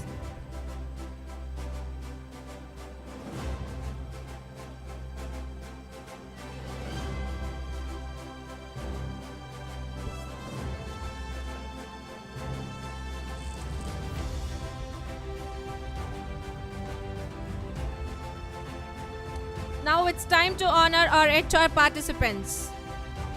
Venkatesh, Arise Investment and Capital Private Limited. Venkatesh. And Matthew, PBASC. Mr. Matthew, PBASC. Ms. Dharani, Morphoy Strategies. Shiny K, Inspire Solution, Shiny. Ashraf Alim, Arayar Ananda Bhavan Sweets. Radha, Inspire Solution. Vikram Prabhu. Vikram Babu, Maltese Hospitality Private Limited. Muthukumar, PVR INEX. Daniel Raj, TVS SCS. Isabella, Digivile Solutions. Brian Joseph, L-Cube. Janathanan, Comtech Hill Technologies.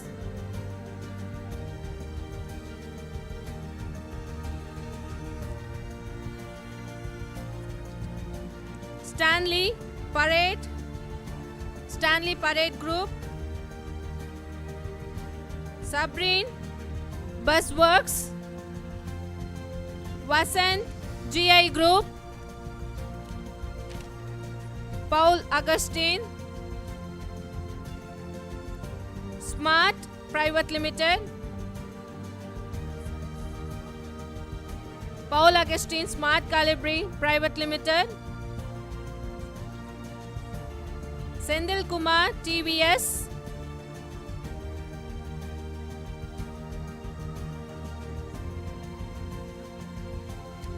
Bhuvan, HDB Financial Services.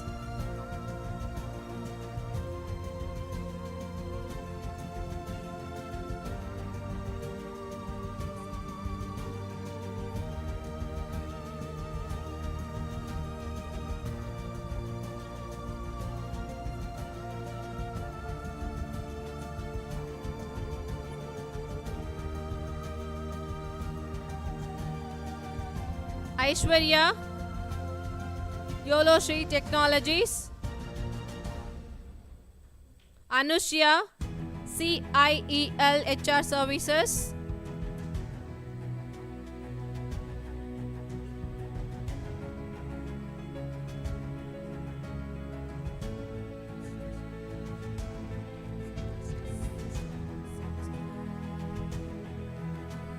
Sylvester, Acrolab.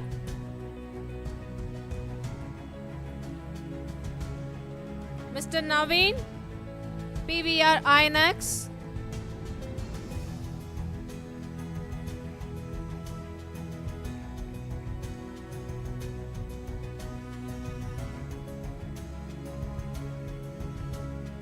G. Edwin, RES Manpower.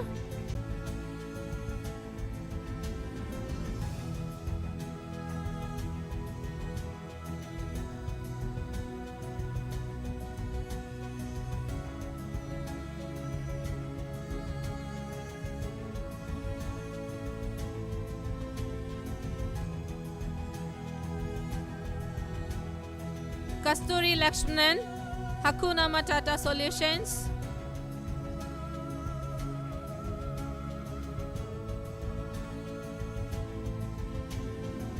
Mr. Bala Subramanian.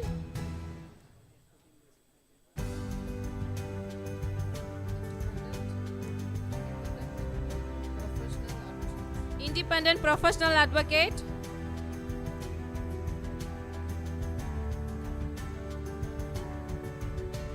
S. Kalaivasan, MMC Infotech Service.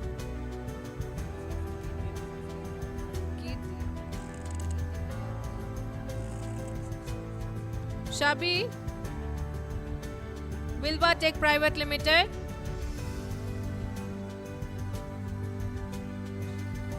Mr. Vignesh, Wilba Tech Private Limited.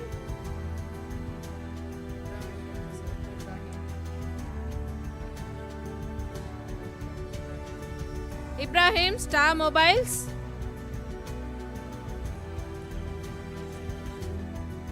Eugene, EMKV Enterprises.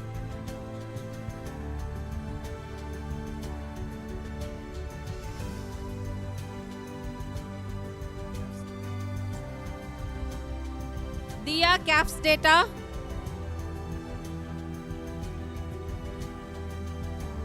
R. Villia, IIFL. Balamurugan.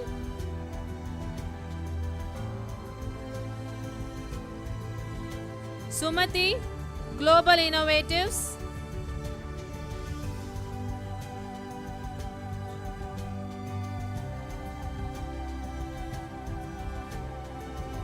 Madioli, Shilton Hospitality.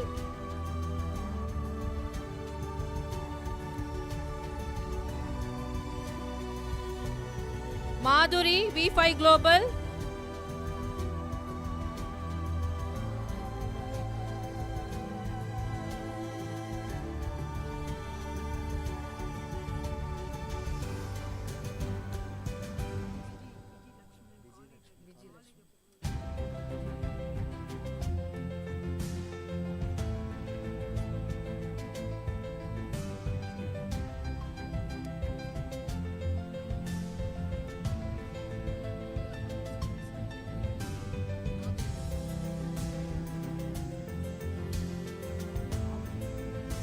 Madhuri, V5 Global.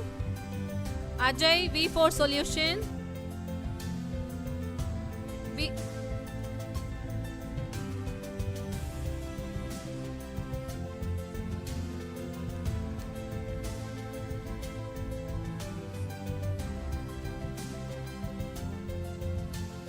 Divya Shakti, VGM Consultant.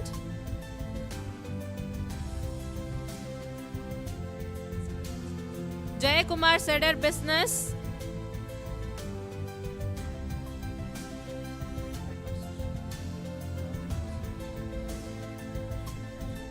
Annie Prakashi, Lapis Digital Services. Prithviraj, Medico Healthcare.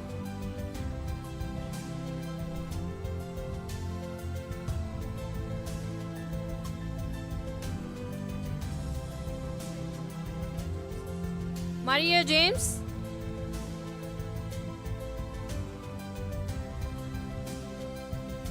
Uday Kumar.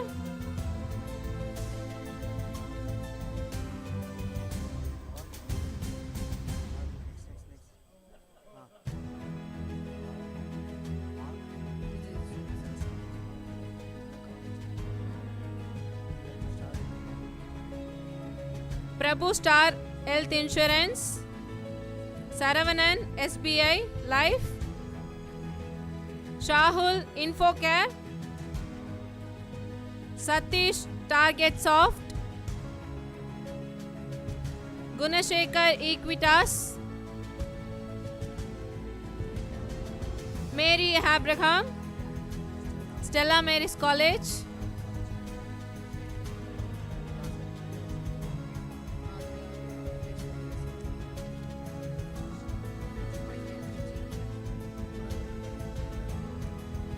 BG Lakshmanan, WCC College,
Vimalabai Bharati Women's College, Dr. S. Renuka Devi Bharati Women's College,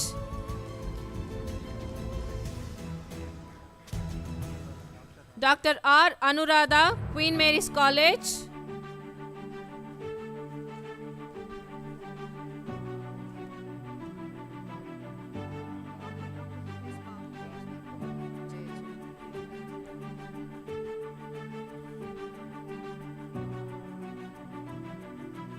Dr. Babu JHA Agarson College,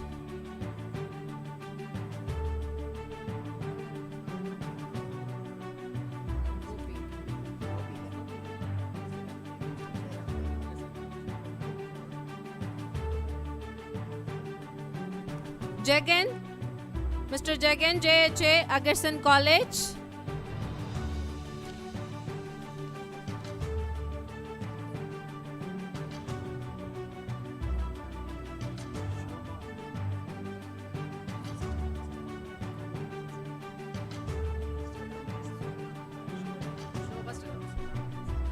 Shobha from Stella Maris College,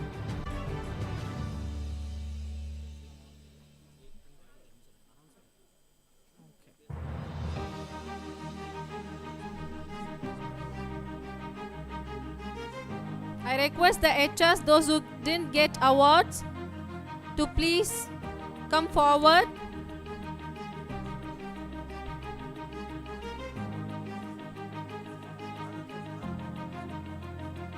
Arokya Prabha, Wilson, Trinity Global School, Ada, Trinity Global School,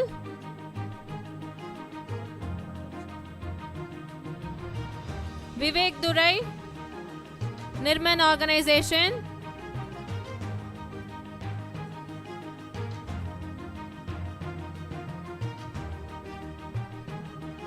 Aruna,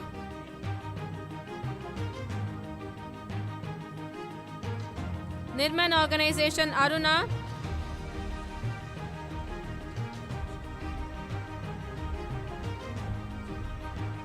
Shamim, Dr. Shamim, Bhaktavachalam,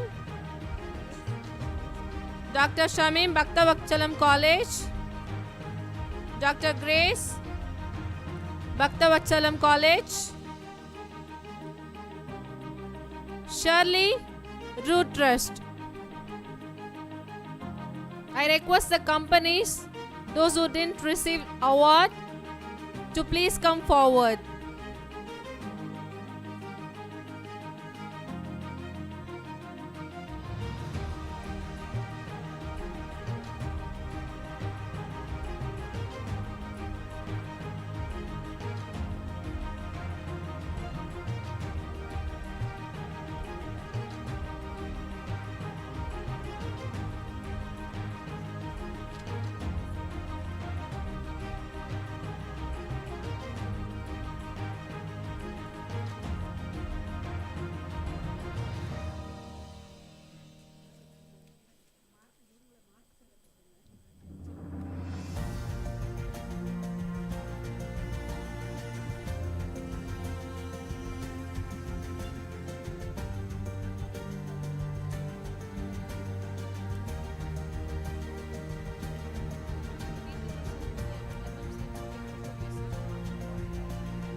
It's a great honor to felicitate our staff members. It is time to honor all our DBV staff members for their service and tireless work they do. So now I invite Mano Solomon sir and Father Gabriel to honor the following staff members.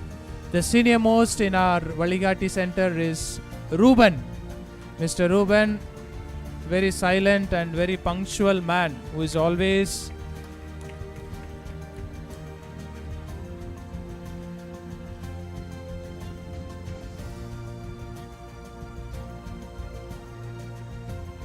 Then we have Alfonsa Sindhu, Center Manager of Perambur.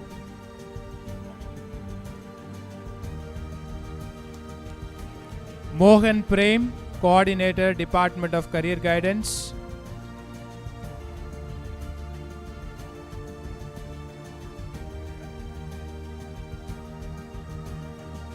Mohan Prem Mohan.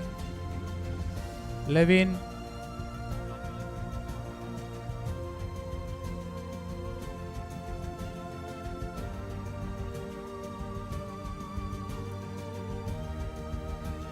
Dilip, the Center Manager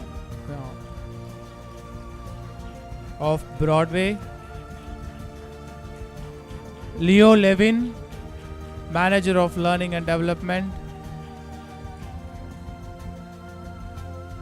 Nirmal Kumar, Counseling Consultant. Nirmal.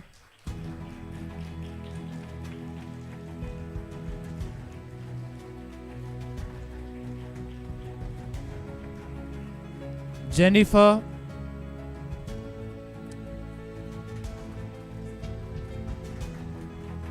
Mr. Nirmal. Okay. Divya.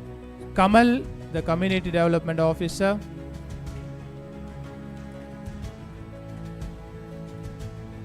Ms. Chitra, Office Assistant.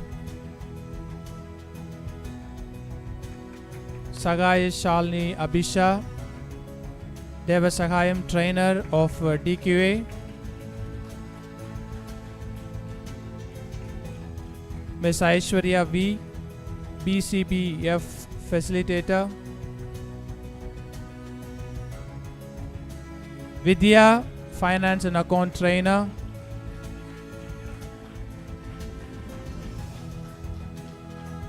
Kevin, Wesley.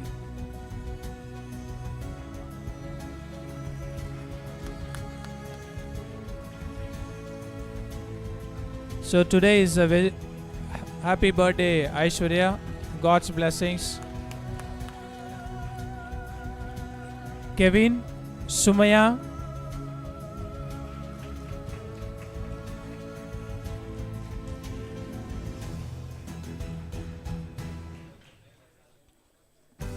Kevin. Nirmal, please come.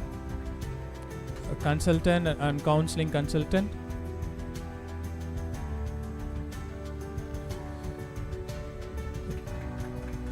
Sumaya.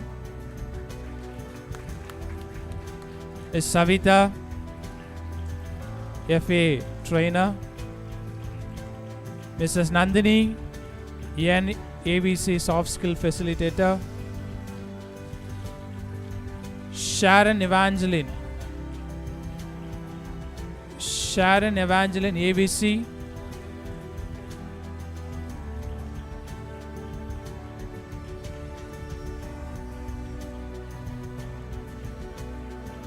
Satya Priya.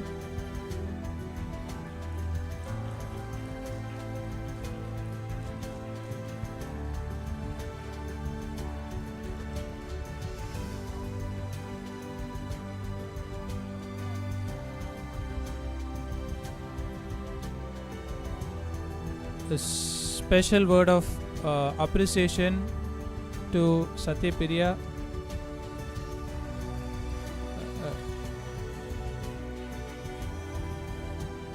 And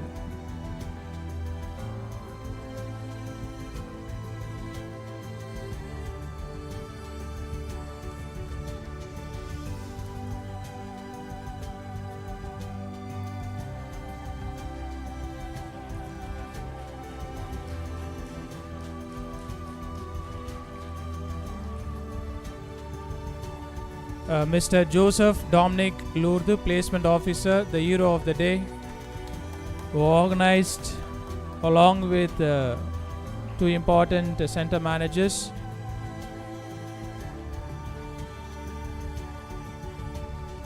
Ms. Sija, Coordinator of Coastal Lines.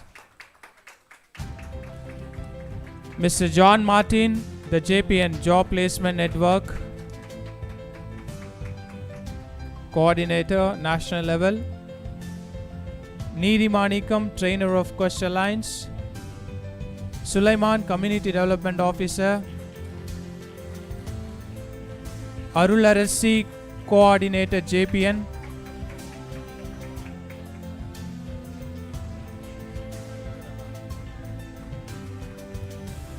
Meghana, Trainer of AVC. And Mr. Arumai from Trichy, all the way has come. Mr. Arumai, I now invite Mr. Arumai sir, was tirelessly doing Don Bosco Vazhikaatti Center at Trichy and other areas. Meghna.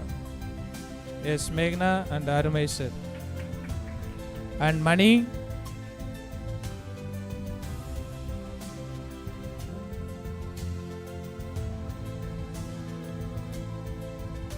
Mr. Mani. And a special appreciation to Navies. Navies, who is a social media in charge, Reels producer.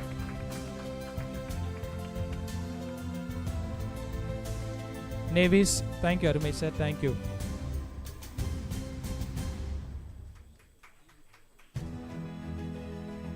DB Tech team, Mithun and his team, Saravanan and Naveen, please do come.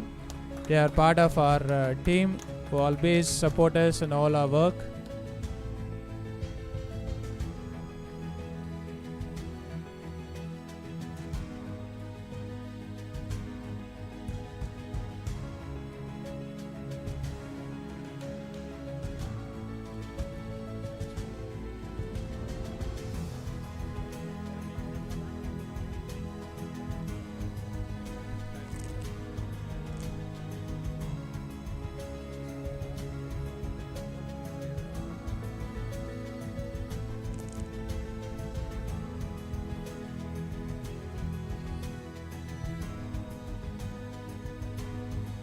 So as we come to an end of this incredible summit, I now invite Mr. Joseph, Placement Coordinator, to deliver the word of thanks, expressing gratitude to all who made this event possible. Please, Joseph sir on dais.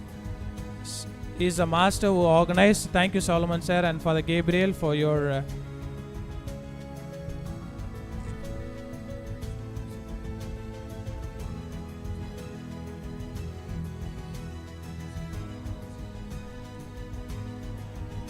Hi everyone, thank you so much.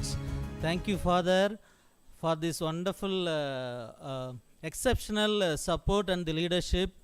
I proudly announce that for all the panelists and chief guests for supporting us to the entire program. Thank you for all the fathers and thank you for all the HRs for supporting us and attending on time.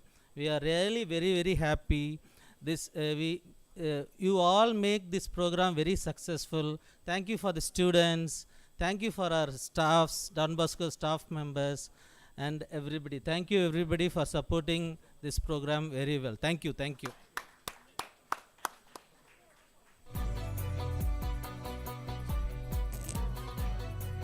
To conclude our event, let us join in inciting singing the Don Bosco hymn as a mark of unity and inspiration.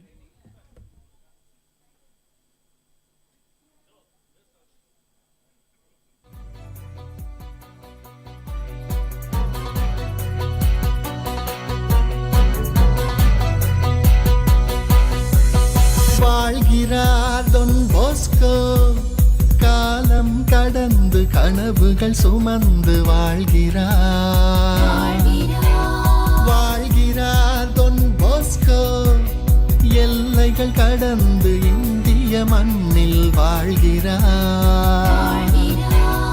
இளைஞன் நீ அது போதுமே என்றவர் நம்மிடை வாழ்கிறார். இளைஞரின் மனங்களில் என்றும் நிலைத்தே வாழ்கிறார். வாழ்கிறார் தொன் போஸ்கோ.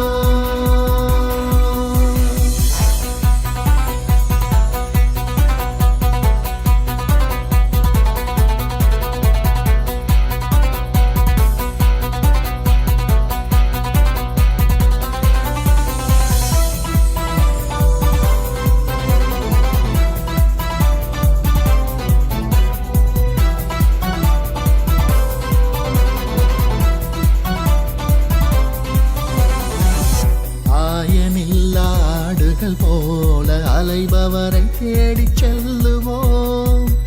உறவு உணர்வு உடைமைகள் இழந்தோர் உடனிருந்து நாம் தேற்றுவோம்.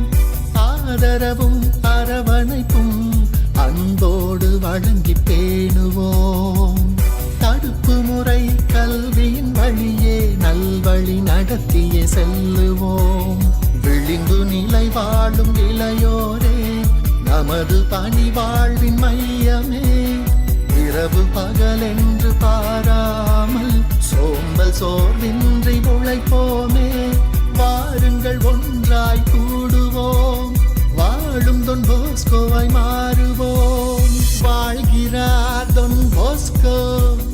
காலம் கடந்து கனவுகள் சுமந்து வாழ்கிறார். வாழ்கிறார் தொன் போஸ்கோ. எல்லைகள் கடந்து இந்திய மண்ணில் வாழ்கிறார். வாழ்கிறார் தொன் Bosco.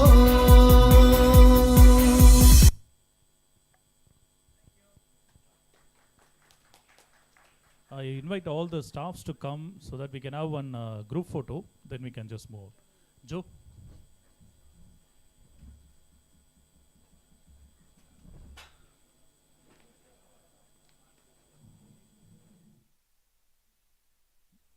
I invite all the staff to come to the stage at once so that we can accompany the chief guest and other dignitaries for a tea break.